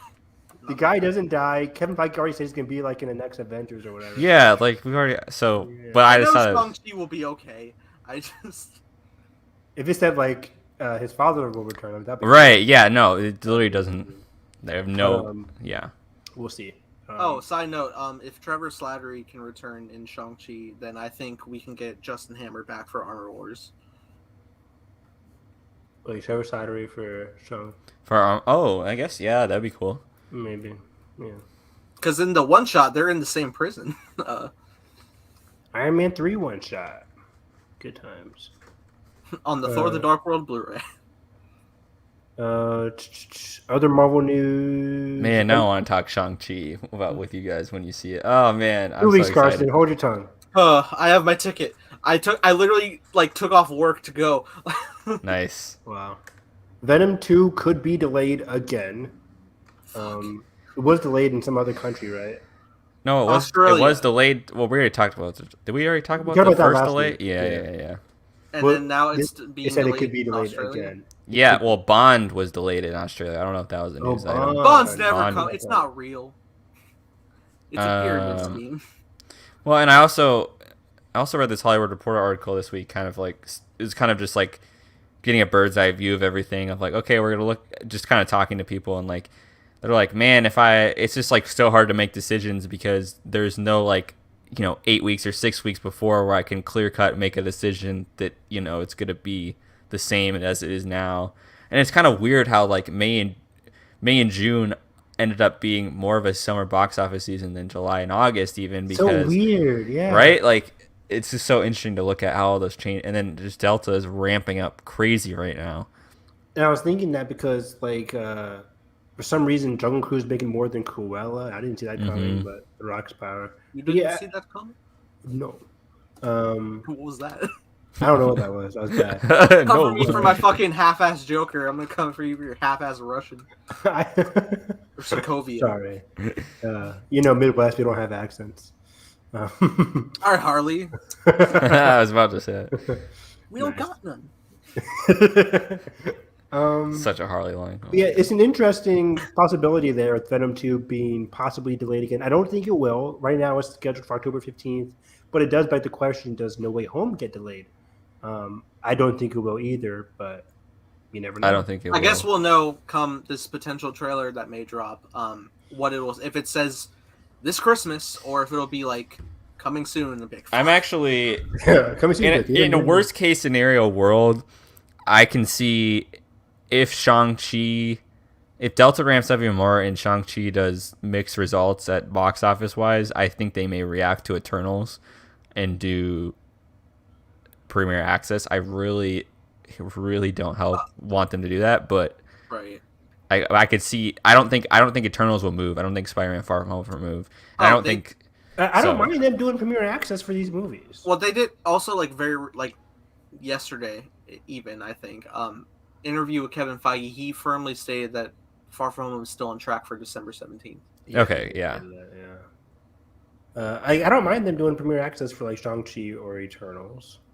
That wouldn't really, because unlike other franchises, they're not going to stop making Marvel movies. So the box office doesn't matter for Marvel movies. We also know Far From Home can't, or No Way Home can't do premiere access because it's not attached to the Disney licensing. True. Unless they cut an individual deal with profit participation, but I doubt Sony would ever do that. Oh, they would call for so much money. They would be like, we want 80% of the premiere access money. That's too complicated. That's pretty much it on Venom. I saw the trailer again today. I'm like, oh, this looks like not gonna be good. I didn't get the trailer in front of Suicide Squad for Venom, or I don't think I did either. I was so bummed. I think I did. I was asked. I asked my friend / old coworker across the counter. I was like, "Hey, you work booth? Did we get the Batman trailer in?" And he was like, "We do." I was like, "Lit," but I think it was only in the Dolby. I saw it in IMAX. So. Oh yeah, we got We got the Batman trailer. Really? It was glorious. Yeah. Dude, fucking good. I hope I see that in front in Dolby, dude. Like, experience that. Oh, Nirvana bass. Let's go, man. Well, actually, we ended up seeing Suicide Squad in standard because of. Oh. So yeah, we had the Batman in standard. I always see my movies in standard, unless they're like special, like Mission Impossible or something. Disgusting. Free guy in IMAX. Let's go. They have like one IMAX showtime at the end of the day for Reminiscence, and I'm like, what the fuck? Just that movie tanked today, didn't it, Carson? Didn't it make? Did it? I don't know. What was its Friday opening? 800K. Really? Look it up. I could be wrong. That's sad. But I heard is it good? I heard mixed reviews. I heard Ryan was excited. Like he read the script for it apparently. Because I mean, yeah. Did they even report the number? Reminiscence box office. Let's see here. It's not reported on here. Not like this. Let me look up. Free Guy could be repeating, by the way. Yeah, Free Guy had a really good drop. Yeah, Reminiscence looking at 9th place finish. I don't even see it on here. Jeez, what the hell? I thought I found it. Anyways, as I look that up, we can talk about Black Widow. Or not Black Widow, Black Canary. I mean, there was some more quotes on the lawsuit, but okay. But yeah, so yeah, there was. I haven't pulled up. Earning. Oh, you do? Well, it was. I just searched box office, and that was a tweet because we have the numbers now in terms of to date. Black Widow has done, in addition to its 367 million worldwide box office total right now, collectively on Premiere Access, and I think it is also on. Vudu and other places to rent for $20 now. It's done 125 million total on those platforms to date. So it's like 500 something overall. Yeah, it was something like 500. Which, hey, I'd say success. Probably would have been better if a pandemic didn't happen. But obviously, for what we are in, that's pretty damn good. Yeah, I agree. Yep. What do you think Black Widow could have done, like? Pre-pandemic, would it have hit $700 million? I always thought it was like an $800 million movie, like maybe like like 811 million or something. You don't think with like the recognition of Black Widow could have hit $1 billion? No way. I guess it depends on if it depends on what. Nothing. No. Captain Marvel was brand new, made $1 billion. Right. Black Widow's been around forever. I don't. That's so true. I guess my like backwards thinking is so jaded because of like how late the movie felt to me in terms of like it, did that make sense? It's a prequel. Yeah. So I don't know what it would. 700 million. Captain Marvel was kind of a prequel. Right. So that's the other thing too, but it is new. Guess we'll never know. Come on, and with Florence Pugh hot off like Little Women. That's true. And Midsommar. Nobody went to see this movie. You know what? Little Woman made like 7 times its budget. Saw Little That's Women all that matters. Twice, and I'm proud of that. Good for you. It is. I get to cry twice. But Reminiscence made less than 700 on Friday. 700,000? 700,000. Oh. That's so... I was literally like, in my mind, I was like, I have to see that in the theater. I don't want to watch it on HBO Max. And now I'm like, fuck. God, a C+ cinema score? But it's one of those trippy sci-fi movies, so I can see why people don't really care for it. I got Nolan vibes from the trailer. Oh, now I want to go support it. That's really sad. I got support with my A-list that I don't know how that gets cut. Yeah, I want Lisa Joy to make more stuff because I love her ideas. She has really good sci-fi ideas for Westworld and stuff. But let's talk about Black Canary. I'm sorry. I was saying, like, every time I see the trailer and I just hear Hugh Jackman go, "Where is she?" I get hyped because I'm like, fucking, no one yells like Hugh Jackman. No one yells like Hugh Jackman. He's the best yeller in Hollywood. No one yells like this anymore. No one yells like the end. Oh, it's made for $68 million too. Oh, it's such a cool concept. I know. I agree. Pain. Black Canary, guys. Why does Let's talk no about one go it. see original movies anymore? All right, Black Canary. Dope. So, Journey Black Canary Smollett. film is coming, written by Misha Green and starring Journey. Is it Journey or Journey? First was Journey Smollett. Journey Smollett. Journey Smollett. Which from Birds of Prey. And she's awesome. Lovecraft Country. Oh, they're gonna say and the Fantabulous And you know what? This is good. Oh. I'm so glad that because that Lovecraft Country season 2 didn't go forward. And the addition that Misha signed an Apple TV deal, right? Mm-hmm. That she's still getting to do this, which is pretty damn cool.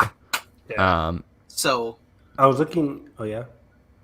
Oh, what? Say your thing first. I was looking at the article, and it seemed like they said Misha Green has some other projects lined up, so this might not happen. Yeah, and she even said that in her reaction tweet. She said a long journey to the screen ahead, but nonetheless, I'm excited to. So I assume like probably late 2023 or something like that. Well, remember she's doing Tomb Raider. Yes. And that will probably take all of next year. I'm assuming they haven't started filming that yet. Is Tomb Raider coming next year? No, I don't even think they've. Are you serious? I don't know. That's a good question. Let me look it up. Because I remember they kind of pushed things back when the pandemic happened. To film. You can talk, Nathan. You can go. But yeah, so it's a big thing. Like, this is amazing that we're getting a film for Black Canary. But again, god damn it, it's only on HBO Max. So stupid. Right. Like, I just hate that it's like they're just saying that, our biggest movies aren't the ones with people of color or, solo films at least. And like, it just sucks that like that's literally telegraphing that that's like a risk as for a box office success when it shouldn't be the mindset. Is nobody in the studio thinking, "Hey Bob, why do we have Static Shock, Black Eye, Blue Beetle, Latino character, Is it Bob? Black Canary?" No, I'm just kidding. I don't know who they're talking to, but I'm just like, "Hey, dude, we're doing all these movies with people of color. Nobody has like the idea in their head that this looks horrible. The optics are horrible. Horrible. Is nobody in the studio just thinking this looks like we look like shit?" Like, come on. Which, their argument, they're probably in the little echo chamber of like the streaming is future and we'll get it exposure on a maximum exposure and then we'll build the character up. Like that's probably what they're saying. But I'm amazed we can have the same mindset of like, yeah, man, put a Lord of the Rings animation 2D anime type film on the big screen, but like these iconic characters, Batgirl even. Like Batgirl, which is, oh man, makes no sense to me. It's shocking. And again, DC doesn't have a lot on their slate. This isn't 2016 anymore. What do they have? 20 projects at once. Exactly. Remember all that crap? So what do they? Well, let's see. Let's think this out. They'll finish the Aquaman trilogy probably, right? They'll finish Patty Jenkins' Wonder Woman trilogy. Yeah. Shazam. I would love Shazam trilogy. I can see it. Shazam versus Black Adam for because with the Black Adam stuff. But that's just like 4 movies right there. And I hope Matt Reeves gets to do his trilogy in full. Yeah. And then we got the Flash. Probably, I don't know what that's. We'll see. Yeah. We'll see, and then. They'll probably do another Black Adam movie, right? I don't know, unless that just becomes whatever the crossover is. Green Lantern's in development still as well. Is that for? But that was an HBO Max movie, though. I think, or no, it's a series. It's a series. Or there's 2 separate things. I can't remember. Yes, it's a series and a movie. Okay. Like, and then that's why the movie.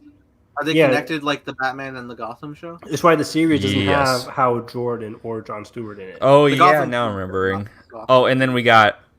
The Superman J.J. Abrams produced project, whatever that. And the Michael B. Jordan Superman. Well, that would be a series. Michael B. Jordan is the series, but J.J. has the movie, which is one of the main horrible optics again. He's a black Clark Kent. Stupid. And then the HBO Max movies will be Batgirl, Blue Beetle, Static Shock, Canary. The good thing is these movies, if they're doing straight to HBO Max, at least we're going to get those sooner than later. But still. That's true. James Gunn will do another project for sure. I don't know. I don't think it will be a Suicide Squad. I think it will be a. Yeah. But even then, like these movies just scream like, oh, imagine Static Shock on the big screen, guys. I love cool. Static Shock. Absolutely, God, that would look phenomenal. Remember just seeing like the electricity effects in Amazing Spider-Man 2, and we were just like, damn, this looks great. Oh, imagine what they could do on the big screen of Static Shock. And we'll probably say the same thing when the Flash comes out too, because we've had some cool, especially in Zach's cut, some cool speed effects, but lightning effects when that's the focus, we're gonna see an upping of like seeing water effects from like Justice League and Batman v Superman to Aquaman, the jump up and like how that's like the focus. Like I imagine the Flash is gonna even be more of a focus on all that stuff. But will it excel past James Cameron's Avatar sequels, Carson? No, it won't. They got no mocap dots underwater. Who does? James Cameron. I love so much that like I said that and there was just like a second that was just like dot. No. I had to think. I was like water, lightning. I was like, wait, what is he? Are you talking about lightning or water? And then I was like, oh, water. Yeah, Avatar 2. It's gonna bomb. I cannot wait. I cannot wait for Evan's opening night tweet. Pleasantly surprised by James Cameron's Avatar 2. The story re-intrigued my interest in the franchise, and I cannot see where they cannot wait to see where they take 3, 4, and 5. Yeah.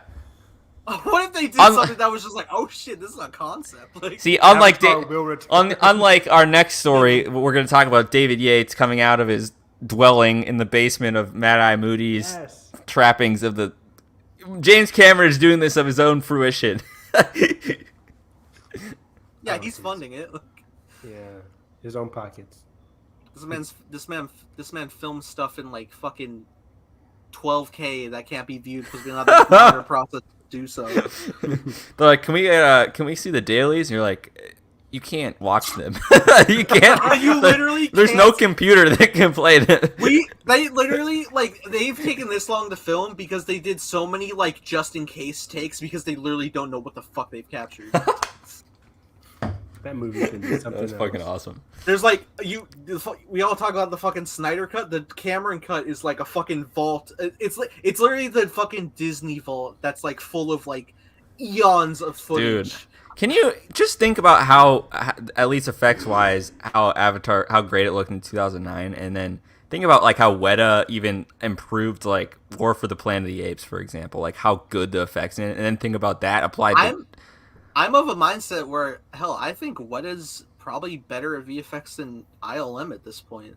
Like they're really detailed. Good. Like I know they're specifically like the ones that like got so right on the VFX of like Thanos and Infinity War and Endgame, how they got like the proper like pore stretches and all. Right, because they did the face for that whole movie, right? I think. Yeah, I mean, yeah, they excel beautifully at mocap, and the fact that like. We got Avatar in 2009, and it's 2020. Oh my god, it's fucking 2021. Dude, I know. I'm like, VFX has grown so much. I shot myself in the foot saying that, but because my brain was like, "Oh fuck." But dude, even think about talking about creating like Peter Cushing in like 2009, like a mold of him. Think about how like far fetched that would have seemed in 2009 before Avatar came out, and like. Good point. I see some insane video essays too, like. Honestly praising James's Avatar because he went so detailed. He crafted a new musical language that fit like a weird cultural blending of like stuff that people thought like this isn't fucking possible, but like they dude, it's so cool. Like, I can't wait for everyone to be back on board. Who wasn't even on board? It's the highest grossing movie of all time. You can shut your mouth. People saw it, but so it's officially like going to be like a Disney release now, right? Because yeah, because it's. I mean, Fox started the filming on these, but it's in the park. And also, I'll note that both Avatar 2 and 3 are done filming. I'm pretty sure. I think so. Yeah. Is Sigourney Weaver back? Yes. Yeah. That's all I need. Maybe this one will help. Maybe like an hour in, I'll fall asleep instead of like. You guys remember Michelle Rodriguez is in the first Avatar? Yeah, the helicopter pilot. How can we forget? Yeah. Yeah, dude, we got a commentary Avatar. I would love to. Boring. The It's not a good movie. It's so great. It is so great. Good. It's good. It's pretty good. Pretty good is better than it's good. Yeah, I agree with you, Nathan. You guys are wrong. Anyways, let's talk about David Yates. Yeah, I feel like we need to hurry. I need to. And can we just say how funny it is that his first project out of the sphere of the wizarding world is presumably some drug infused Wolf of Wall Street guns blazing this fucking lawn shit. Give me some fucking ammo. It was pharmaceutical companies. Yeah. Wall Street. It sounds interesting. But apparently A-list casts are all over this. They're wanting to get a bunch of. Yeah, didn't it say mysterious Disney A-list? Mysterious Disney, recent Disney reimagining star. So presumably either Emily Blunt or Emma Stone. Oh, right. Yeah. Scarlett Johansson. And then someone who plays a superhero, and then I can't remember the third. They get Daniel Radcliffe back. Oh hell yes. David Yates, Daniel Radcliffe. That'd be funny as hell.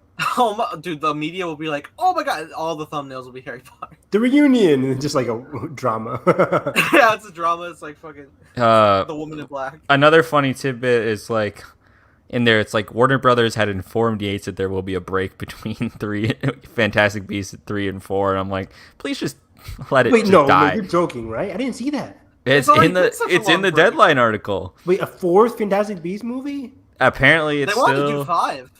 They've had the outline for 5. JK wanted to do 5. No.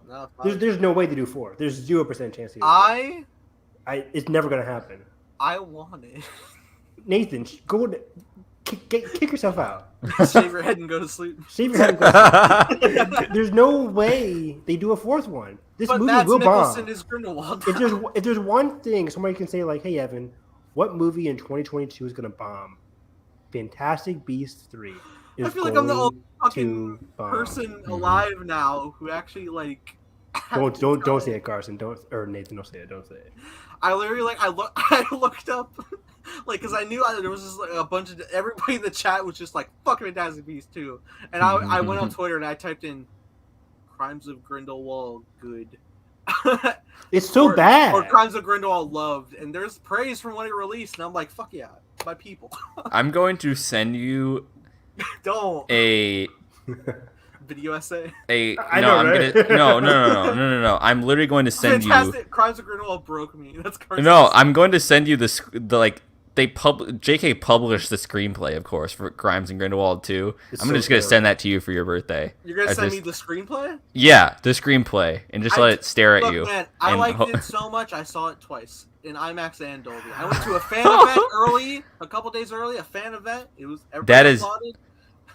Evan, do you know this is I don't think I ever walked out of a movie before. I almost walked out of this movie.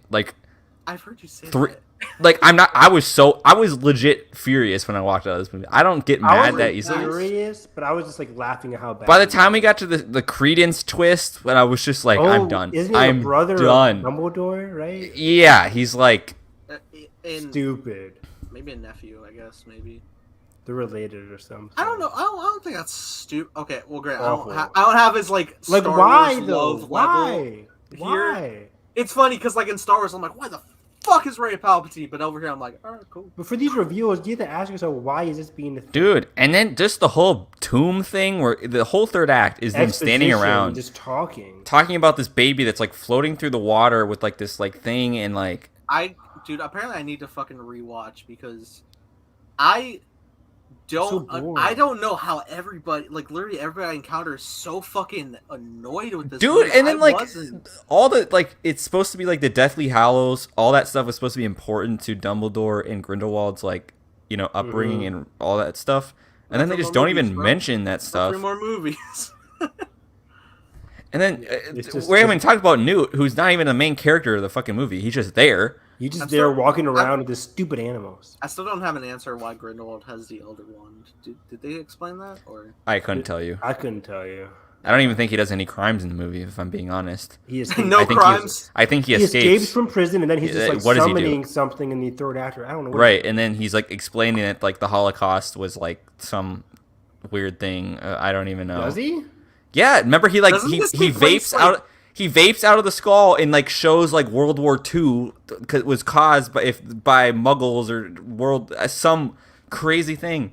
Well, I think his point of view, from my memory 3 years ago, was like, why the fuck should we entrust the world to these fucking horrible people? Yeah, I was just laughing at the movie when it finished. I'm like, this made no sense. I'm confused. I don't get it, but I'm never going to think about it again because I'm never going to watch it again. I don't know. I'm honestly, I don't publishing my 4-star. Do you remember the Sorcerer's Stone was in this movie, and they just like showed it in a little closet, and they're like, "Oh, look it's the stone," yeah, and I'm like, "Good God, that was the dumbest shit I have ever." Nicholas Flamel. Oh yeah, I don't think I'm gonna see this movie. I'm just not. I'll go for you. So please go for me. I'm just not like. I walked out. It was a similar feeling I had at the end of Jurassic World Dominion, whatever it's called. Oh, I couldn't agree more with that. And I'm like, God damn it! I will turn you guys around on this. Do I see it? Like it was. These movies just did not get me excited for the next chapter. But that's just me. Let's move on. Couldn't be me. I'm too optimistic. I'm.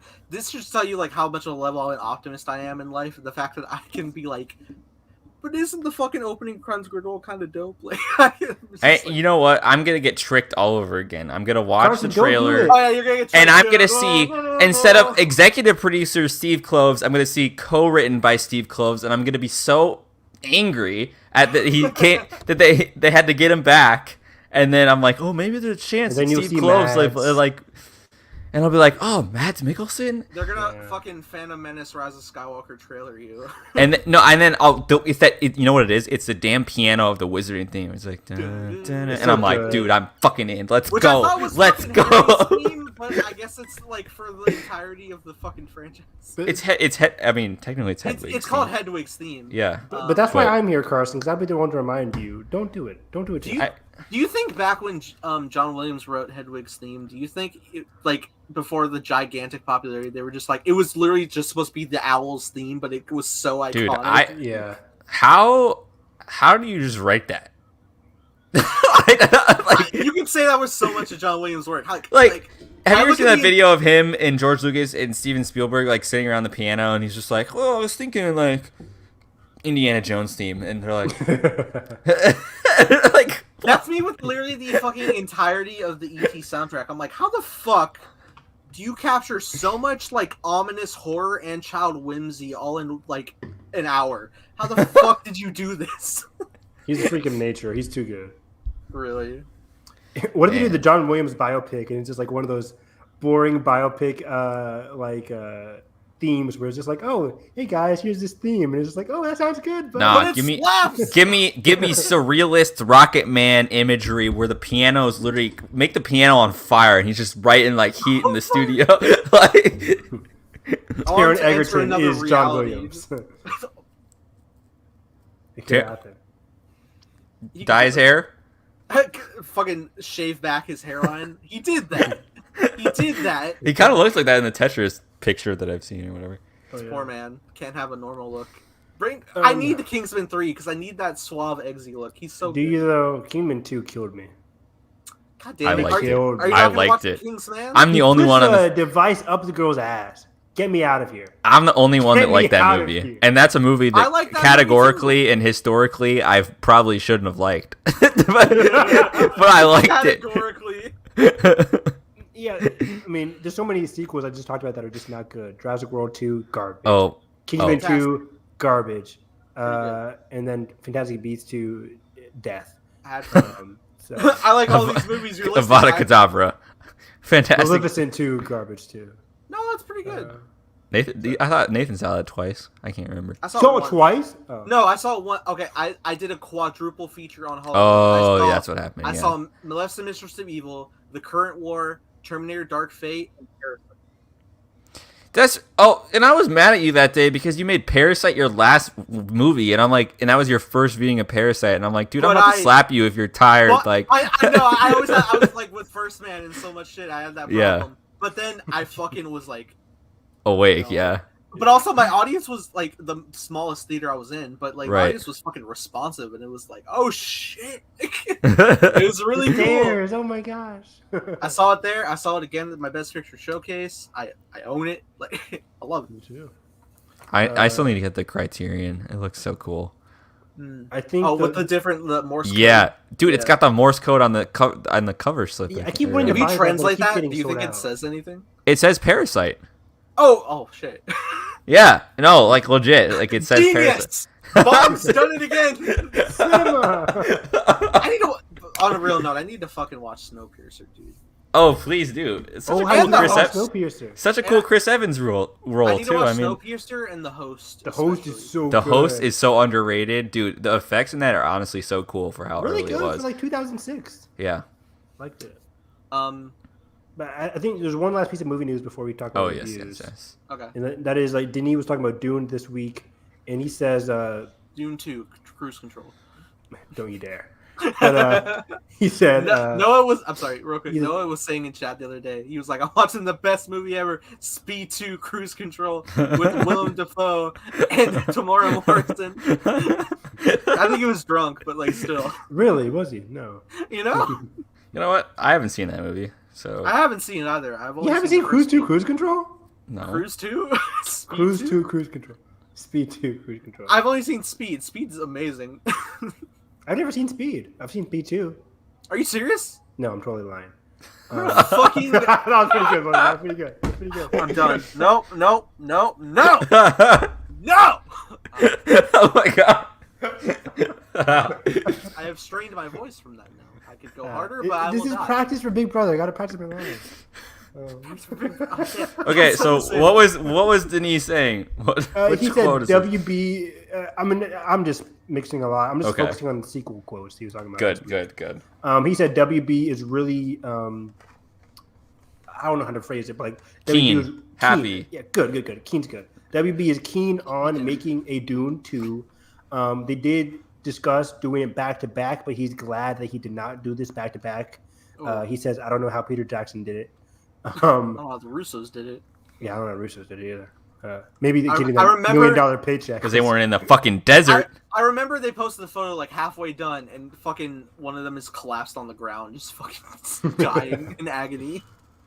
But yeah, he said if Dune 2 happens, like he's looking at like a fall 2022 production start date for Dune, which means like maybe late 2023, which makes sense. I would want a wait. So yeah, just in general this week, I got the vibe that WB is really looking forward to Dune, and he said one of the quotes: "This would have to have a very, very, very bad turnout at the box office for them not to do it." Right, and streaming, I guess. Exactly. So I've become very, very, very optimistic that Dune 2 will eventually happen sooner rather than later. I really hope. I think streaming could actually help it out. Hopefully, and I just think there's a lot of momentum for it right now. Maybe that's because I'm in the film Twitter bubble, but because look at Suicide Squad, right? It didn't do that well, but they still want to work with James. Yeah, like I think it's they know that eventually it's gonna catch on. Yeah, and this is gonna have like a big like cliffhanger, I assume. So what studio released Blade Runner 2049? Was that WB? WB. Oh, you did it? / Legendary, yeah, same thing. Oh yeah, okay.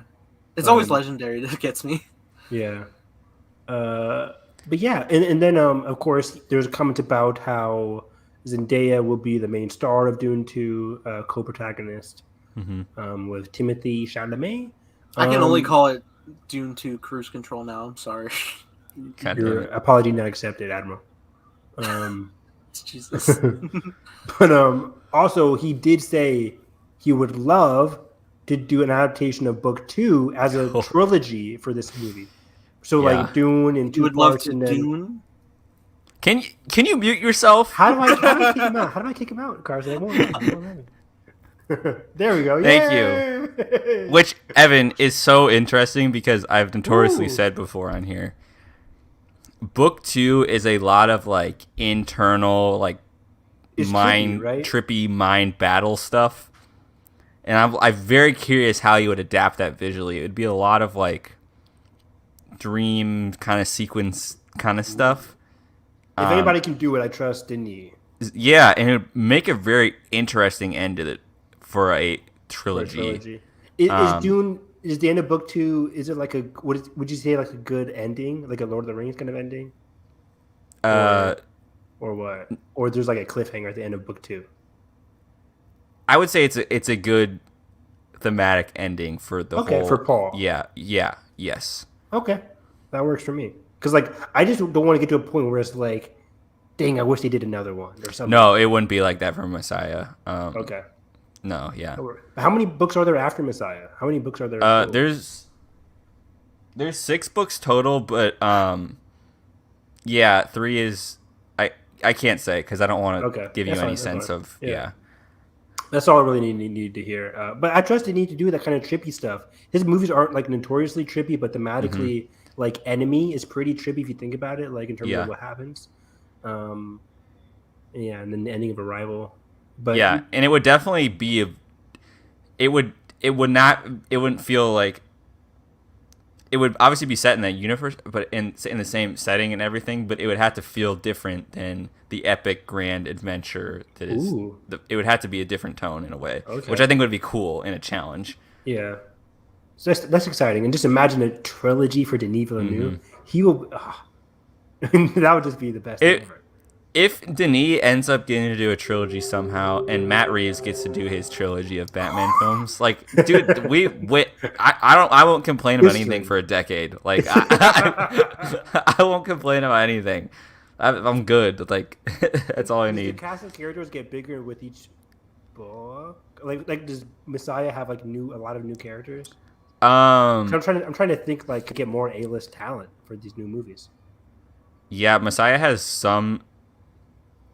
Actually, yes, it has some new characters, and also new purposes for old characters that you may not expect. I like that answer. Yeah, very diplomatic answer. You talked to Kevin Feige. That's nice. Okay. I'm excited. Is Nathan still here? Nathan? He probably went to go. Nope. Oh, actually, yeah, there is one. Yeah, there would be a major. There would be a major thing that I can see with well, actually, I'll just say with the that Anna Taylor-Joy of like, hey, like I think there'd be a cool role for her. I'll just say that. I think there'd be a really cool role for her. Man. So. Yeah. Imagine a movie with Anya Taylor-Joy, Timothée Chalamet, and Zendaya. I would lose my mind. As long as none of them die, of course. But yeah, dude, it would be. You can do like Paul Atreides will return in the Dune credits. A little sand, just it does instead of the dust, it's the sand. It goes. Or the spice. Yes, please. But I think it's review time. Let's talk about some movies, guys. I'm good. Let's just do the Green Knight, I think, because I want to talk about that the most. What are you guys, tired or something? I'm so hungry. The night just started. Come on, guys. I took a nap before this. Oh, did you? Yes. Nathan's like, I am. When Carson said, let's do 9:15, I'm like, oh, back to sleep. I was knocked out. The Applebee's hit, man. After a protege, the Applebee's. Oh man. Exactly. It was a hot day. That's a wrap. Yeah, let's review because I need to fucking eat. So Green Knight, Green Knight directed by one David Lowery, who's doing a David Lowery's The Green Knight. Yeah. Who has previously done. He goes back and forth between like Disney movies and. Indie dramas, which is awesome. He's done A Ghost Story. He's done Peach Dragon. He's done what is some of his early work? But he's doing the upcoming Peter Pan and Wendy, which is pretty cool. Exciting. A lot of praise for that one going around. And he cited, I think they got the same like production designers and everything too, which is incredible for the production design of this movie, and just all the costuming and all the. It's gorgeously wow.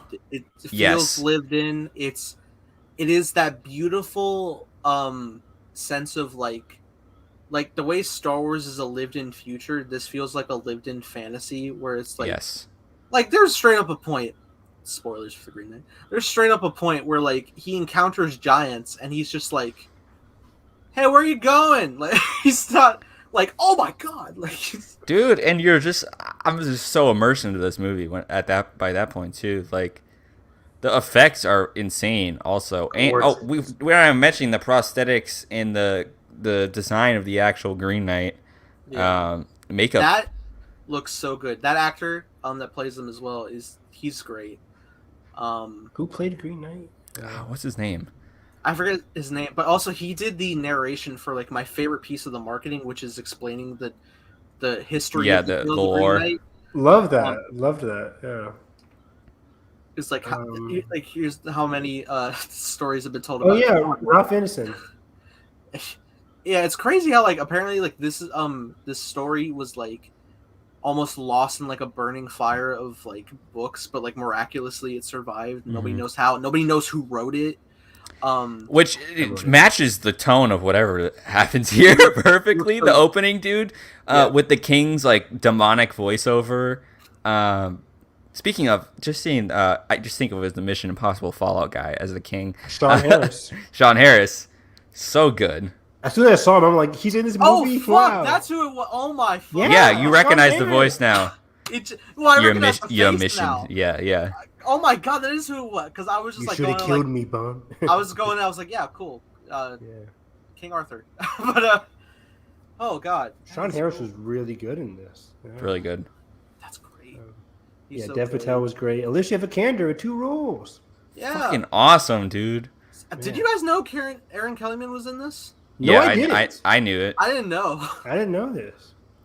All right. I thought we talked about it at one point, but maybe we did. I don't think I saw her in the trailers. I mean, they like. No, she's not in the trailers. They had the shot of like diving to retrieve the skull, but which is a great shot. Yeah. This I movie shot all around so well. I can't remember. Like, I think in the trailer it was normal, but like in the movie, it's red. Yep. Cool. The what? In the trailer, like I think hand the water grabbing is the just, skull. Yeah. Underwater. Mm-hmm. God, where do you even start? I just want to have a general conversation about like what this movie is trying to say, because I think everybody has a different interpretation of what this is going for, and I think that's so cool. I think it's you got to believe. No, I'm kidding. Thank you, Polar Express Tom Hanks. I was ready to listen. I was like, dang, all right, like let's. Yeah. I don't have anything too deep to say about it. What do you have to say in terms of like the ending, Chris? Like our interpretations? Yeah. I just want to like kind of talk about that. I didn't think mine would be too different from most. He was dead all along. I'm kidding. This is not my interpretation. What I thought is, so once I caught on to kind of it being like an alternate thing, if he kept it on, and you know, he had just left and not went through with, you know, giving himself to that moment and putting his head down, that like, so once I caught on to that being like a vision, I'm like, oh, this is kind of like different. I don't think it's gonna end like this. And then it cuts back, and then you realize it was like kind of like a foreseen thing. Mm-hmm. It kind of goes like, you know, kind of. I think what it was, that it was kind of like, you know, sometimes there's like this absurdity in heroism, like, oh, you have to go on your quest, and you have to wear the specific thing, and you're gonna get all this loyalty, and you're gonna feel satisfied, and then like. Instead, I think it turns into kind of this like thing where he has the courage at the end to like take it off, and my interpretation of it is that he doesn't die at the end, and that now he has the courage to go back and, you know, kind of live in a renewed way, because whatever. I don't know, because a lot of people are like, oh, did he die at the end? Because he says, literally the last line is off with your head, but I don't think he dies. I don't think he dies either. I think that was a really jokey thing for Green Knight. But also, I think this movie works both in the case that if he got his head cut off, and whether he got his head cut off or he didn't, I think it still works. Like at the moment, at least. Right. Both like he's really succumbing to the bravery, to the honor of it all. And he's not running away like a coward or somebody like a liar who goes against his promises and his will. Right. So I think if David Lowery wouldn't have him with his head cut off, I'm like, okay, that works, because he's succumbing to like what he believes in. But also that he didn't, and they're kind of leaving it wide open there. I think it kind of works. Yeah.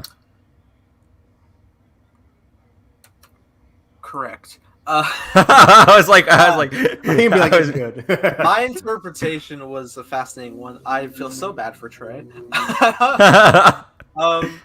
So going into it, the ending anyway, like we see him just like there was a lot of build up. Like every time it's brought up, like everybody is so optimistic. Like, yeah, you're gonna come back. You're gonna make it. Your journey home. Like, you know, all that. And then it gets to the end there, and I was really compelled. I was like, "Fuck, we're here!" And it's such great build up because like he gets there by like pretty much almost the end of Christmas Day. So he made his appointment, and he has to wait, dude. And I'm like, yeah, oh, he waits. It's a great moment. Like he's worried, and he's just like there, and it's like a long time goes by, and it really lets him sit with the reality that he's facing, and the possibility. Yes. And it goes back to that let me just quickly mention the conversation when he first gets to that last castle place and they're eating dinner or breakfast or something, and like I think the guy asked him this is like, what do you hope to gain from this, or who is that actor, by the way? What is his name? He's really good. Joel Edgerton. Yes, yeah, duh. Uncle Ben. He's the best. So he's there like questioning him, and then I think he says, done too many Spider-Mans. I think he says like, and then what to him? He asked him like, and then he says, "Is that it?" And then he's like, like chewing his food, and he's like, "Yeah." But then cut to what Nathan is just talking about. Now he has to sit with that, and I'm like, dang. And there's just a great little moment where he's like saying, it's like in the middle of the night, and like the Green Knight wakes up and sees that he's there. And I think there was like a little smile. I'm not sure, but like also there was like this weird effect with the lighting that I felt like his face was changing to people he like knows. Really? Could have been, yeah. I feel like there was a little blend of that I was seeing. That like his face was like more, maybe it was becoming more human-esque. I don't know, but it was really cool. And then he just like, you know, nods back to sleep. And he's just like back there waiting, and it's just more time goes by, and it's the morning, and it's very civil, and I love how civil. I'm gonna gush about this whole ending. I love how it goes, and it just like it builds up, and like he laid the axe to him, just like asked, "Are you ready?" And he's like, "Yes," and he keeps like putting off, and and I love where he's just like, "Sir, you flinch," like, oh god. He's like, "Did I show any sign of cowardice like in my moment?" And he's like, "No," because they literally like he specifies in like his game rules like on that day a year ago that like whether it's a scratch of a cheek or, you know, a deathly blow, like I will return that. Like he didn't have to decapitate this guy. Yeah, like why'd you get his head off? Yeah, you know, just fucking that's it. You get it. Yeah. All right. And I think like he's recognizing that in his moment, like he really like needs to, like, because they build up how like he doesn't like have a story to tell yet, like he doesn't have like that big triumphant moment. But like, honestly, I think that is the lesson too, because think about the angle with the lover, right? In terms of like that should be enough, like to have that someone that loves you and that is willing to be there for you and is not even in like your same social class, is like, but is willing to forego all those things. Yes. And yet the Green Knight, you know, saying this whole year thing, he's always looking at what's going to happen in a year. It's like, I'm going to have to go on this quest. I'm going to have to go out and do something. Otherwise my life won't matter. And I think he finally recognizes in that moment that it's not about that quest. It's about what he already has and recognizing that is enough. And I think that's super cool from that angle. And I love like how it progresses, because like when he's in that moment, he's very fearful and he's very like recognizing like his mistake of not like properly reading the situation, that he just like went in guns blazing as opposed to like really like understand. Like I know King Arthur even asked like, "Do you understand like what's laid before you?" And even though he was like reassuring, like it's only a game. Yes, but also it depends on how you play the game. Yeah. And so when it's in that moment when he runs away, I didn't know we were gonna flash back, so I thought it was legit like, oh shit, it's like. Right, this is it. Like, yeah. And like, I was thinking, like, is like one day the night gonna fucking return for him? Like, I imagine that's how he lives, like, every day in fear. And I feel like that's a big driving thing of like the decisions he makes. I think that's also why he leaves Alicia Vikander at a point, because it reminds him of the woman he encountered in a very like off-putting time, and he just wants to like rid any reminder of that whatsoever. He just wants to progress to like supposedly his birthright. I mean, he got knighted by his uncle, and he's taking the throne because he's essentially the heir that's around. That's available, because I don't think they have a living heir, is what the thing was. Yeah. Right. But also, this fantasy is like dark. It's not good. Like, there's wars. There's bad dude. They abandon the kid, right? They abandon their kid, and then they take the kid, and then they like abandon the girl. Then the girl and the kid dies in battle. They have another kid, a daughter, and they're just progressing more, and just like I think slowly you see like from the inside, you don't see from the outside, you see from the interior in his perspective that like his kingdom is crumbling and it's getting more dreary, and it's just like all these cause and effects of like the person he's chosen to be, the cowardice, greedy mindset. Yeah, it's just like running away. It's still living in fear. Yep. The symbolism of green being greed and shit. Yeah, dude, it's all there. And it just like keeps building up more and more, and he's like, and even like when he gets home, like there was like a moment where like someone tries to remove that. The sash, but he's just like, no, the fucking like I it's mine. Yeah. No, and he's like scared. He can't let go of that protection. He's so scared. And then the day finally comes where he does, after he's completely left alone. Pretty. I think to symbolize there's just like nothing left for him. Right. And he just takes it off, and it's just. I think even in that moment, it's like more a metaphor. Like he's not literally like, oh, he was cursed with the decapitation. It's more like, no, you might as well be dead when you have nothing. When left. you're living, that's what I got. When you're living in fear, you might as well be dead. Yeah. And then when it cuts back to the present, so good. And I was just like, oh, now what? Oh my god! I was like, what is gonna happen? Because like when he got there, I was like thinking like before the flashback, I was like, we gonna have a battle? Like what is this gonna be? And then it just being meditative and like fulfilling your promise. And then when you flash forward to like actual like it was all in his mind, just like it reverse like flash before your eyes of your past and your future. And then he like makes the honorable choice of being like, wait, hold on, properly, and then he like removes it and reaffirms and is just like, I'm ready. And the knight is so fucking proud. He's so happy. And he just like bows down and he just fucking like off your head. And I think he meant that in a sense of like off with you. Yes. Live your life as this better person. And I also agree that I don't think he dies. Yeah, I don't think he does either. I think it was a sign of like respect or it's kind of like admiration. Like, okay, cool. Yeah. I would love it. I would love if there were like more tales in this world, like in like old folklore type deal. If there was just like the thought of like him remembering the Green Knight as an old friend, like that kind of mindset. Dude, I love like the little interjected like title sequences throughout here where it's like that was really cool. Oh, it was awesome. And yeah, it was just like a super. Wasn't afraid to be weird. Like it was just like weird meditative movie, and it was like super weird movie. But it had a pacing to it, and it had like a purpose. I think it wrapped up so well to everything it was trying to say. Yeah, it had deliberate pacing. I liked, even though like at the end he didn't think he had like the most exciting life, but I like seeing him go through like individual trials. I love like the stops on the quest, like whether it's like. It reminded me of like Skyrim, where you just go through all these little different side quests. I'm like, he's amazing. It's literally like you go into like that fucking room and it's like, oh, it's bed for the night. Oh, you've unlocked a side mission, haha.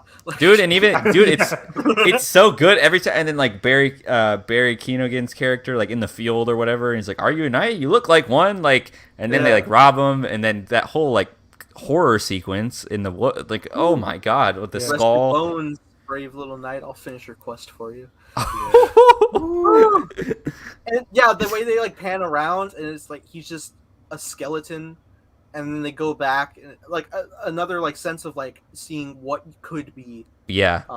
What could it be for him? Yeah. Yeah. I'm scared. Like, which is great. Is this my future? It might just going to be tied up and dead forever. And which is like crazy because I know like at that point he loses his horse, and then like later when he runs away from the knight, it's like the horse is there, and it's like it's too easy. It's I don't think it's like too easy. I think it's more of a sense of like, just that thing of just like things are gonna go my way because like I need to like look out for myself, and then it just builds onto like you're gonna crumble. Yeah, it's good. It's so good. It's my favorite movie. Same. It's my favorite movie of the year. Yeah.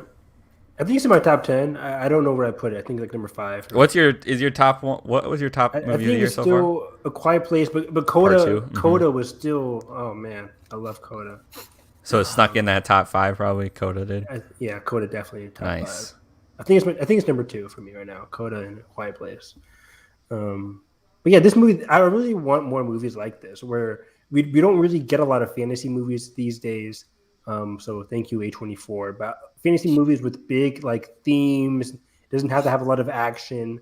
Because a lot of people these days just want like the famous gladiator kinds of movies. Right. But I like this where it's very meditative drama. I think this is my year's Blade Runner 2049. It does feel like that movie in a sense. That's called Dune. Well, look, man, in terms of like visuals. Yeah, no, I get you. Color. Man, the color in this movie. I could go on and on about every aspect of this movie. The green in this movie, man. The knights in this movie. Cinema. Yeah, it's firmly chilling at number 1. The music, dude. I forgot about the music. The music is so music good. is great. There's a lot of great title tracks. Like I think the first one is "Christ is Born Indeed." Mm-hmm. It's just like all these like little lines and the way they talk is so good. The magic is cool. We talked about the fucking wax envelope snap. We didn't know yeah, dude. Yeah. Can I just say how much I love the opening shot where it's like stagnant and we're getting the intro titles, but then it just moves and it goes through the window or the door, and then it comes down onto his face. It's so cool. Yeah, love that stuff.